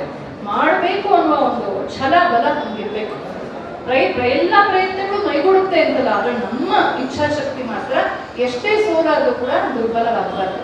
ಈ ರೀತಿಯ 3 ಲಕ್ಷಣಗಳನ್ನು ಹೇಳ್ತಾರೆ ಅಪ್ರತಿಮ ಅಸೀಮ ವ್ಯಕ್ತಿತ್ವಕ್ಕೆ. ಸ್ವತಃ ವಿವೇಕಾನಂದರೇ ಅದಕ್ಕೆ ನಿರೂಪಣೆಯಾಗಿದ್ರು. ಸ್ವತಃ ಅವರು ಕಬ್ಬಿಣದಂತಹ ಮಾಂಸಖಂಡಗಳಾಗಿತ್ತು. ನೀವು ಗೊತ್ತಿದೆಯೋ ಇಲ್ಲೋ, ಅವರು ಬಾಲ್ಯದಲ್ಲಿ 11-12 ವರ್ಷದ ಹುಡುಗನಾಗಿದ್ದಾಗ 19 ಹವ್ಯಾಸಗಳಿತ್ತು ಅವರಿಗೆ. ಈಜು, ಕುದುರೆ ಓಡಿಸೋದು, ಲಾಠಿ ಬೀಸೋ ಆಟ, ಕುಸ್ತಿ, ಅದಲ್ಲದೆ ಸಂಗೀತ, ನೃತ್ಯ, ಪಕ್ವಾಸ್ ನುಡ್ಸೋದು, ತಬ್ಲಾ ನುಡ್ಸೋದು, ಕ್ರಿಕೆಟ್ ಆಡೋದು, ಲಾಠಿ ಬೀಸೋ ಆಟ, ಹ್ಯಾಂಡ್ ಮ್ಯಾಜಿಕ್ ಬರ್ತಾ ಇತ್ತು, ಅಡುಗೆ ಬರ್ತಾ ಇತ್ತು, ಪ್ರಾಣಿ ಪಕ್ಷಿಗಳನ್ನ ಸಾಕ್ತಾ ಇದ್ರು, ಸ್ವಲ್ಪ ಆಯುರ್ವೇದನೂ ಕಲ್ತಿದ್ರು, 4-6 ಭಾಷೆಗಳನ್ನು ಕಲ್ತಿದ್ರು. 11-12 ವರ್ಷದ ಹುಡುಗ ಆಗಿದ್ದಾಗೆ ಬೇಕಾದಷ್ಟು ಅಧ್ಯಯನ ಮಾಡಿದ್ರು ಅವರು. ಇದಿಷ್ಟು ಮಾಡ್ತಾ ಇದ್ರು ವಿವೇಕಾನಂದ. ಅಂದ್ರೆ ಅವರ ಜೀವನವನ್ನು ಹೇಗೆ ರೂಪಿಸ್ಕೊಂಡಿದ್ರು ಅಂತ. ಮುಖ್ಯವಾಗಿ ಅವರ ದೇಹ ಶಕ್ತಿ. ಅವರ ಒಂದ್ಸಲ ಹಾತ್ರಸ್ ಅನ್ನುವ ಜಾಗದಲ್ಲಿ ಒಬ್ಬ ಸ್ಟೇಷನ್ ಮಾಸ್ಟರ್ ಶಿಷ್ಯ ಆಗ್ಬಿಡ್ತಾನೆ. ಅವನು ಬೆಂಗಳೂರು ಹುಡುಗಿರ್ತಾರ, ಅವನು ಹೆಚ್ಚು ಶಕ್ತಿ ಇಲ್ಲದವನು. ಇವ್ರ ಜೊತೆ ಇವಾನೇ ಹೊರಡ್ತಾನೆ. ಬೇಡಪ್ಪ ನಿನ್ ಕೈಲಿ ಆಗಲ್ಲ, ಇಲ್ಲ ನಾನು ಬರ್ತೀನಿ, ಗಲಾಟೆ ಮಾಡಿ ಹೊರಡ್ತಾನೆ. ಅಲ್ಲಿ ಬೆಟ್ಟ ಹತ್ತಾ ಹೋಗ್ತಾ ಹೋಗ್ತಾ ಅವನು ಸುಸ್ತಾಗ್ಬಿಟ್ಟು ಜ್ವರ ಬಂದು ಮಲಗಿಬಿಡ್ತಾನೆ. ಆಗ ವಿವೇಕಾನಂದರಿಗೆ ಇನ್ನೂ 27 ವರ್ಷ ವಯಸ್ಸಷ್ಟೇ, ಇನ್ನು ಪರಿವರ್ತನೆ ಮಾಡ್ತಾ ಇದ್ರು. ಆ ಒಂದು ಆಲ್ಟಿಟ್ಯೂಡ್ ಅಂತ ಒಂದು ಬೆಟ್ಟ ಹತ್ತುವಾಗ ತಮಗೇನೋ ಒಂದು ಸಣ್ಣ ಜೋಳಿಗೆ ಇತ್ತು. ಆದ್ರೆ ಆ ಹುಡುಗ ಅರ್ಬನ್ ಹುಡುಗ ಅಲ್ವಾ, ದೊಡ್ಡ ಸೂಟ್ ಕೇಸ್ ತಂದಿದ್ದ. ಸನ್ಯಾಸ ತಗೊಂಡು ಕೂಡ ತ್ಯಾಗ ಮಾಡಿದ್ರೆ ಇನ್ನು ತ್ಯಾಗ ಪರಿಪೂರ್ಣವಾಗಿರ್ಲಿಲ್ಲ. ಅವನಿಗೆ ದೊಡ್ಡ ಸೂಟ್ ಕೇಸ್ ಇತ್ತು. ಆ ಹುಡುಗನ್ನು ಹೊತ್ಕೊಂಡು, ಅವ್ರ ಸೂಟ್ ಕೇಸ್ನೂ ಹೊತ್ಕೊಂಡು, ತಮ್ಮ ಜೋಳಿಗೆಯನ್ನು ಹೊತ್ಕೊಂಡು ಆ ಟಿಬೆಟ್ ನಲ್ಲಿ ಅವರು ಹಿಮಾಲಯ ಬೆಟ್ಟವನ್ನ ದಿನಗಟ್ಟಲೆ ದಾಟ್ತಾರೆ ವಿವೇಕಾನಂದ. ಇದು ಕಬ್ಬಿಣದಂತಹ ಮಾಂಸಖಂಡ. ಇವತ್ತು ನಂದಿ ಬೆಟ್ಟ ಹತ್ತುವಷ್ಟು ಶಕ್ತಿ ನಮ್ಮಲ್ಲಿ ಉಳ್ಕೊಂಡಿದ್ಯಾ? ಅಥವಾ ನಮ್ಮ ಮನೆಯಿಂದ ಕಾಲೇಜ್ವರೆಗೂ ನಡ್ಕೊಂಡೇ ಹೋಗ್ತೀನಿ 1-2 ಕಿಲೋಮೀಟರ್ ಅಂತ ಹೇಳುವಷ್ಟಾದ್ರೂ ನಮ್ಗೆ ಉತ್ಸಾಹ ಇದೆಯಾ? ಎಲ್ಲದಕ್ಕೂ ಕೈನೆಟಿಕ್ ಹೊಂಡ, ಎಲ್ಲದಕ್ಕೂ 2 ವೀಲರ್. ದೇಹ ಶಕ್ತಿ. ಈ ಕಾಲೇಜಲ್ಲಿ ಲಿಫ್ಟ್ ಇಟ್ಟಿಲ್ಲ, ಒಳ್ಳೇದಾಯ್ತು. ಬೇರೆ ಕಡೆ ಎಲ್ಲ ಲಿಫ್ಟ್ ಟೀಚರ್ಸ್ಗೆ ಸಿಕ್ಕೋದಿಲ್ಲ. ಕಬ್ಬಿಣದಂತಹ ಮಾಂಸಖಂಡಗಳು ಯಾಕೆ ಬೇಕು ಅಂತಂದ್ರೆ, ಅದೇ ಇಲ್ಲದೆ ಹೋದ್ರೆ ಜೀವನದಲ್ಲಿ ಇನ್ನೇನು ಸಾಧಿಸಕ್ಕಾಗೋದಿಲ್ಲ. ಇವತ್ತು ಮಾಪ್ ಪವರ್ ಅಂತ ಇದೆ ಬೀದಿಗಳಲ್ಲಿ. ಮಾಪ್ ಪವರ್, ಗೂಂಡಾಗಳು ಸೇರ್ಕೊಂಡು ನಮ್ಮ ಮನೆಗೆ ಒಂದು 10 ಜನ ನುಗ್ಗಿದ್ರೆ ಏನ್ ಮಾಡಕ್ ಶಕ್ತಿ ಇಲ್ಲ. ನಮ್ಮ ಹಿಂದೂಗಳ ಮನೆಯಲ್ಲಿ ಚಾಕು ಕೂಡ ಶಾರ್ಪ್ ಆಗಿರಲ್ಲ. ಹೇಗಿರ್ಬೇಕು ನಾವು? 4 ವಾಪಸ್ ತದುಕುವಂತ ಶಕ್ತಿ ನಮ್ಮಲ್ಲಿ ಇರ್ಬೇಕು. ಹಾಗಾಗಿ ಎಲ್ಲ ಅಗ್ನಿವೀರ್ಗೆ ಸೇರ್ಕೊಳ್ಳಿ. ಟ್ರೈನಿಂಗ್ ಆಗ್ತಾ ಇದೆ ಎಲ್ಲ ಕಡೆ. ಹೋಗಿ 4-5 ವರ್ಷ ನಿಮ್ಮ ಮಾಂಸಖಂಡಗಳನ್ನ ಗಟ್ಟಿ ಮಾಡ್ಕೊಳ್ಳಿ. ಒಬ್ಬ ದುರ್ಬಲ ಹುಡುಗ ಬಂದು ಹೇಳ್ತಾನೆ, ಸ್ವಾಮೀಜಿ ನಾನು ಭಗವದ್ಗೀತೆ ಓದ್ಬೇಕು, ವೆಸ್ಟ್ ಲೈಫ್ ಸ್ಟಾರ್ಟ್ ಅಂತ. ತಲೆಯಿಂದ ಕಾಗಕ್ಕೂ ನೋಡ್ತಾರೆ ವಿವೇಕಾನಂದ. ಹಿಂಗಿದ್ದ ಉಫ್ ಅಂದ್ರೆ ಬೀಳತರ ಇದ್ದ. ಹೇಳ್ತಾರೆ, ನೀನ್ ಮೊದಲು ಫುಟ್ಬಾಲ್ ಆಡು ನೀನು ಅಂತ. ಫುಟ್ಬಾಲ್ ಆಡಿ ಮಾಂಸಖಂಡಗಳನ್ನ ಬೆಳೆಸ್ಕೊ, ಆಮೇಲೆ ನಿನ್ ಭಗವದ್ಗೀತೆ ಅರ್ಥ ಆಗುತ್ತೆ ಅಂತ ಹೇಳ್ತಾರೆ ವಿವೇಕಾನಂದ. ವಿವೇಕಾನಂದರ ವಿಷನ್ ಎಷ್ಟು ಪ್ರಾಕ್ಟಿಕಲ್ ಆಗಿತ್ತು ಅಂತ ಗೊತ್ತಾಗುತ್ತೆ. ಸ್ವತಃ ಅವರು ಕಬ್ಬಿಣ ಸಾವಿರದಂತಹ ಮಾಂಸಖಂಡಗಳನ್ನು ಉಳ್ಳವರಾಗಿತ್ತು, 3 ಹಾರ್ಟ್ ಅಟ್ಯಾಕ್ ಆಗಿತ್ತು, ಆಸ್ತಮಾ ಆಗಿತ್ತು, ಹೃದ್ರೋಗ ಇತ್ತು, ಮತ್ತೆ ಡಯಾಬಿಟಿಸ್, ಅವಾಗ ಇನ್ಸುಲಿನ್ ಬೇರೆ ಇರಲಿಲ್ಲ. ಇಷ್ಟು ಕಾಯಿಲೆಗಳಿಟ್ಕೊಂಡು ಕೂಡ ಅವರು 2 ಸಲ ಇಡೀ ವಿಶ್ವದ ಪರ್ಯಟನೆ ಮಾಡಿ ಎಲ್ಲ ಕಡೆ ನಮ್ಮ ಭಾರತೀಯ ಸನಾತನ ಸಂಸ್ಕೃತಿಯ ಜಯಭೇರಿಯನ್ನು ಮುಳಗಿಸಿ ಬಂದರು. ಕೊನೆಯ ದಿನ ಸಾಯ್ತೀನಿ ಅಂತ ಗೊತ್ತಿದ್ರು, ಸಾಯುವ ದಿನ ಕೂಡ ಅಧ್ಯಯನ ಮಾಡಿದ್ರು, ಭಜನೆ ಮಾಡಿದ್ರು, ಬೋಧನೆ ಮಾಡಿದ್ರು. ಆ ಉತ್ಸಾಹ ಇದೆಯಲ್ಲ, ದೇಹವನ್ನ ಮೀರಿ ನಿಂತಹ ಉತ್ಸಾಹ ಅದ್ಭುತವಾದದ್ದು. ಅಂತಹ ಒಂದು ಮಸಲ್ ಪವರ್ ಕೂಡ ಅವರಲ್ಲಿ ಇತ್ತು ಅನ್ನೋದನ್ನು ಮರಿಬಾರ್ದು. ಹಾಗಾಗಿ ಅವ್ರು ಹೀಗೆ ವಿವೇಕಾನಂದ ಪೋಸ್ ಇದೆಯಲ್ಲ, ಅದೇ ಮೊದಲ ಸಂದೇಶ ನಮಗೆ. ನಾವು ಹಿಂಗೆ ಕೂತ್ಕೊಂಡ್ಬಿಟ್ಟಿದ್ದೀವಿ, ಭಾರತೀಯರಲ್ಲೇ ಹಿಂಗೆ ಆಗ್ಬಿಟ್ಟಿದ್ದೀವಿ, ಯಾವಾಗಲೂ ಹಿಂಗೆ ಒದಿಸ್ಕೊಳ್ಳೋಕೆ ರೆಡಿಯೇ ಆಗಿರ್ತಿದ್ವಿ. ನರಮಂಡಲ ಎಂಥ ಒಂದು ಮನೋಬಲ ಇತ್ತು ಅವ್ರಿಗೆ ಅಂದ್ರೆ, ಒಂದು ತಿಳ್ಕೊಂಡಿರಿ, ಅವ್ರು ಎಷ್ಟು ಕೀರ್ತಿ ಸಂಪಾದಿಸಿದ್ರು. ಅವ್ರ ಕಾಲದಲ್ಲಿ ಅವ್ರನ್ನ ವಿರೋಧಿಸೋರು, ದ್ವೇಷಿಸೋರು, ಹೊಟ್ಟೆ ಕಿಚ್ಚಪಡೋರು, ಅವ್ರನ್ನ ಸಾಯಿಸೋಕ್ಕೆ ಪ್ರಯತ್ನ ಪಟ್ಟವರು ಅಷ್ಟೇ ಜನ ಇತ್ತು. ತುಂಬಾ ಕಷ್ಟಗಳನ್ನು ನೋಡಿದಾರೆ ಅವರು, ಆದ್ರೆ ಯಾವುದಕ್ಕೂ ನಡೆದಿಲ್ಲ. ಅವ್ರು ಎಷ್ಟು ಪ್ರಖರವಾಗಿ ಸತ್ಯವನ್ನ ಹೇಳ್ತಾ ಇದ್ರು ಅಂದ್ರೆ, ಯಾರೋ ಹೇಳ್ತಾರೆ, ಸ್ವಾಮೀಜಿ ಇಲ್ಲಿನ ಜನ ನಿಮ್ಗೆ ಸಾಯಿಸ್ಬಿಡ್ತಾರೆ, ಪರವಾಗಿಲ್ಲ ಸಾಯ್ಲಿ, ನಾನು ಸತ್ಯವನ್ನ ಹೇಳಿ ಸಾಯ್ತೀನಿ ಅಂತ ಹೇಳ್ತಾರೆ. ಹೆದರಿಕೆ ಆಗಲ್ವ? ಇಲ್ಲ, ನಾನು ಯಾಕೆ ಹೆದರ್ಲಿ, ನಾನು ಅಭೀಹಿ ಅಂತ ಹೇಳೋನು. ವಿವೇಕಾನಂದರು ನೋಡಿ, ಯಾವತ್ತು ಯಾರು ಶುದ್ಧವಾಗಿರ್ತಾರೋ ಅವ್ರಿಗೆ ಶಕ್ತಿ ಇರುತ್ತೆ. ಈಗ ನಮ್ಮ ಪ್ರಧಾನಿ ಮೋದಿ ಇದ್ದಾರೆ, ಅವ್ರು ಯಾರು ಏನು ಅಲ್ಲಾಡ್ಸಕ್ಕಾಗಲ್ಲ. ಯಾಕೆ ಹೇಳಿ? ಶುದ್ಧ ಚಾರಿತ್ರ್ಯ. ಶುದ್ಧ ಚಾರಿತ್ರ್ಯ ಇಲ್ಲೇ ಇರೋರ್ನ ಯಾರು ಬೇಕಾದ್ರೂ ಆಟಾಡಿಸ್ಬೋದು. ನಿಂದೆಲ್ಲ ತೆಗೆದು ಆಚೆ ಹೇಳ್ಬಿಡ್ತೀನಿ ಅಂತ. ಶುದ್ಧ ಚಾರಿತ್ರ್ಯ ತುಂಬಾ ಮುಖ್ಯ. ಹಾಗಾಗಿ ಅದ್ಭುತವಾದಂತಹ ಒಂದು ನರಮಂಡಲ ಅಂದ್ರೆ, ಅಷ್ಟು ಧೈರ್ಯ, ಅಷ್ಟು ಸ್ಥೈರ್ಯ, ಅಷ್ಟು ಶಾಂತಿ, ಅಷ್ಟು ಸಹನೆ ಇತ್ತು ಅವರಿಗೆ. ಯಾರೇನು ಹೇಳಿದ್ರು ಸುಮ್ಮನಿರ್ತಾ ಇದ್ರು. ಅವ್ರ ಮುಂದೆನೆ ಒಬ್ರು ಇವ್ರಿಗೆ ಸನ್ಯಾಸಿಗಳಿಗೆ ಇಂಗ್ಲಿಷ್ ಬರಲ್ಲ ಅಂತ ಬಾಯಿ ಬಂದು ಮಾತಾಡ್ತಾ ಇದ್ರು. ಸ್ವಾಮಿ ವಿವೇಕಾನಂದರು ಸುಮ್ಮನೆ ಕೂತಿದ್ರು ನಿರ್ವಿಕಾರ ಭಾವದಿಂದ. ಆಮೇಲೆ ಯಾರೋ ಬ್ರಿಟಿಷರ್ಸ್ ಮಾಡಿದ್ದು, ಯಾರೋ ಒಬ್ರು ಬಂದು ಮಾತಾಡ್ಸಾಗ ಇಂಗ್ಲಿಷಲ್ಲೇ ಮಾತಾಡಿದ್ರು ಟಿಕೆಟ್ ಕಲೆಕ್ಟರ್ ಜೊತೆ. ಅವ್ರು ಬೆರಗಾಗ್ಬಿಟ್ರು, you understood everything you said? Yes, every word ಅಂತ ಹೇಳ್ತಾರೆ ವಿವೇಕಾನಂದರು. ಬಟ್ ನೀವು ಯಾರು ಪ್ರತಿಕ್ರಿಯಿಸಲಿಲ್ಲ ಅಂದ್ರೆ ಅವ್ರು ಹೇಳ್ತಾರೆ, ಐ ಡೋಂಟ್ ಆರ್ಗ್ಯೂ ವಿತ್ ಫುಲ್ಸ್ ಅಂತ. ವಿವೇಕಾನಂದರು ಎಷ್ಟು ಶಾಂತವಾಗಿದ್ರು ಅಂತ. ಆ ಶಾಂತಿ ಯಾವ ವಿಷಯದಲ್ಲಿ? ತನ್ನ ವಿಚಾರದಲ್ಲಿ ಮಾತ್ರ. ತನಗೆ ವೈಯಕ್ತಿಕವಾಗಿ ಯಾರೇ ಅವಮಾನ ಮಾಡಿ, ನಿಂದೆ ಮಾಡಿ, ಸ್ತುತಿ ಮಾಡಿ, ಏನೇ ಮಾಡಿ ಶಾಂತವಾಗಿರ್ತಿದ್ರು. ಆದ್ರೆ ದೇಶದ ವಿಚಾರಕ್ಕೆ ಬಂದಾಗ ಹೆಂಗ್ ವರ್ತಿಸಿದ್ರು ಅಂತ ಒಂದು ಉದಾಹರಣೆ ಹೇಳ್ತೀನಿ. ಅವ್ರು ಒಂದ್ಸಲ ಅಮೆರಿಕದಿಂದ ವಾಪಸ್ ಬರೋ ಸಂದರ್ಭದಲ್ಲಿ ಹಡಗ ಮೇಲೆ ಓಡಾಡ್ತಾ ಇದ್ರು. ಇಬ್ರು ಬ್ರಿಟಿಷ್ ಮಿಷನರಿಗಳಿದ್ರಲ್ಲಿ. ಅವ್ರಿಗೆ ಇವ್ರು ಕಂಡ್ರೆ ಆಗ್ತಿರ್ಲಿಲ್ಲ, ಯಾಕೆಂದ್ರೆ ಅವ್ರು ಸುಳ್ಳು ಹೇಳಿ ಭಾರತೀಯರನ್ನೆಲ್ಲ ಸಾರಾಸಗಟಾಗಿ ಮತಾಂತರ ಮಾಡುವಂತ ದೊಡ್ಡ ಕೆಲಸ ಮಾಡ್ತಾ ಇದ್ರು. ಆದ್ರೆ ವಿವೇಕಾನಂದರು ಭಾರತೀಯರಲ್ಲಿ ಶಕ್ತಿ ಯುಕ್ತಿಗಳನ್ನ ಮತ್ತು ಅಸ್ಮಿತೆಯನ್ನ ತುಂಬ್ತಾ ಇದ್ರಲ್ಲ, ಇವ್ನ ಕಂಡ್ರೆ ಆಗ್ತಿರ್ಲಿಲ್ಲ. ಇವ್ರು ಬೋರ್ಡ್ ಮೇಲೆ ಇದ್ದಾರೆ ಅಂತ ಹೇಳಿ ಯಾವಾಗ್ಲೂ ಇವ್ರಿಗೆ ಕೇಳಿಸೋ ಹಾಗೆ ನಿಂದೆ ಮಾಡೋದು ಕುತ್ಕೊಂಡು. ಇವ್ರನ್ನ ಬಾಯಿ ಬಂದಂಗೆ ಇವ್ರ ಡ್ರೆಸ್ ಬಗ್ಗೆ, ಇವ್ರ ವೇಷಭೂಷದ ಬಗ್ಗೆ ಬಾಯಿ ಬಂದಂಗೆ ಹೇಳ್ತಾನೆ ಇರ್ತಿದ್ರು. ವಿವೇಕಾನಂದರು ಅವ್ರಿಗೆ ಅರ್ಥವೇ ಆಗಿಲ್ಲ ಅನ್ನೋದು, ಆರಾಮವಾಗಿ ಏನೂ ಆಗಿಲ್ಲ ಅನ್ನೋ ಹಾಗಿತ್ತು. ಅವ್ರಿಗೆ ಸಂಕಟ, ಇವ್ರಿಗೇನು ಅನ್ನಿಸ್ತಾನೆ ಇಲ್ವಲ್ಲ ಅಂತ. ಕೊನೆಗೆ ಅವರು ಭಾರತ ದೇಶವನ್ನು ಬಯೋಕ್ ಶುರು ಮಾಡ್ತಾರೆ, ಸನಾತನ ಧರ್ಮವನ್ನು ಬಯೋಕ್ ಶುರು ಮಾಡ್ತಾರೆ, ಸನ್ಯಾಸ ಧರ್ಮವನ್ನೇ ಬಯೋಕ್ ಶುರು ಮಾಡ್ತಾರೆ. 2 ತಿಂಗಳ ಕಾಲ, ಅವಾಗೆಲ್ಲ 3-4 ತಿಂಗಳು ಪ್ರಯಾಣ ಹಡಗಿನಲ್ಲಿ, 2 ತಿಂಗಳ ಕಾಲ ಸುಮ್ಮನಿದ್ದಂತ ವಿವೇಕಾನಂದರು ಇವರ ಹತ್ರ ಬಾಯಿ ಬಂದಾಗೆ ತನ್ನ ದೇಶದ ಬಗ್ಗೆ, ಧರ್ಮದ ಬಗ್ಗೆ ಮಾತಾಡಿದಾಗ ಎದ್ದು ಹೋಗ್ತಾರೆ. ಕಬ್ಬಿಣದಂತ ಮಾಂಸಖಂಡಗಳಲ್ಲ, ಸ್ಲೀವ್ಸ್ ಅನ್ನ ಮಡ್ಚ್ಕೊಂಡು ಹೋಗಿ ಆ ನರಪೇಕು ತರ ಇರುವಂತಹ 2 ಮಿಷನರಿಗಳನ್ನ ಹೀಗೆ ಕಾಲರ್ ಸಮೇತ ಮೇಲೆತ್ತು ಬಿಡ್ತಾರೆ. ಜಟ್ಟಿಯವರು, ಅವರದೆಲ್ಲ ಅಭ್ಯಾಸ ಇತ್ತು. ಹೇಳ್ತಾರೆ, ಇನ್ನೊಂದು ಮಾತು ನನ್ನ ದೇಶದ ಬಗ್ಗೆ, ನನ್ನ ಧರ್ಮದ ಬಗ್ಗೆ ಮಾತಾಡಿದ್ರೆ ನಿಮ್ಮನ್ನು ಸಮುದ್ರಕ್ಕೆ ಎಸ್ಬಿಡ್ತೀನಿ. ಗಡಗಡ ನಡ್ಕೋದಂಥವ್ರು ಮತ್ತೆ ಇವ್ರ ಮುಖ ಕೂಡ ತೋರಿಸೋದಿಲ್ಲ.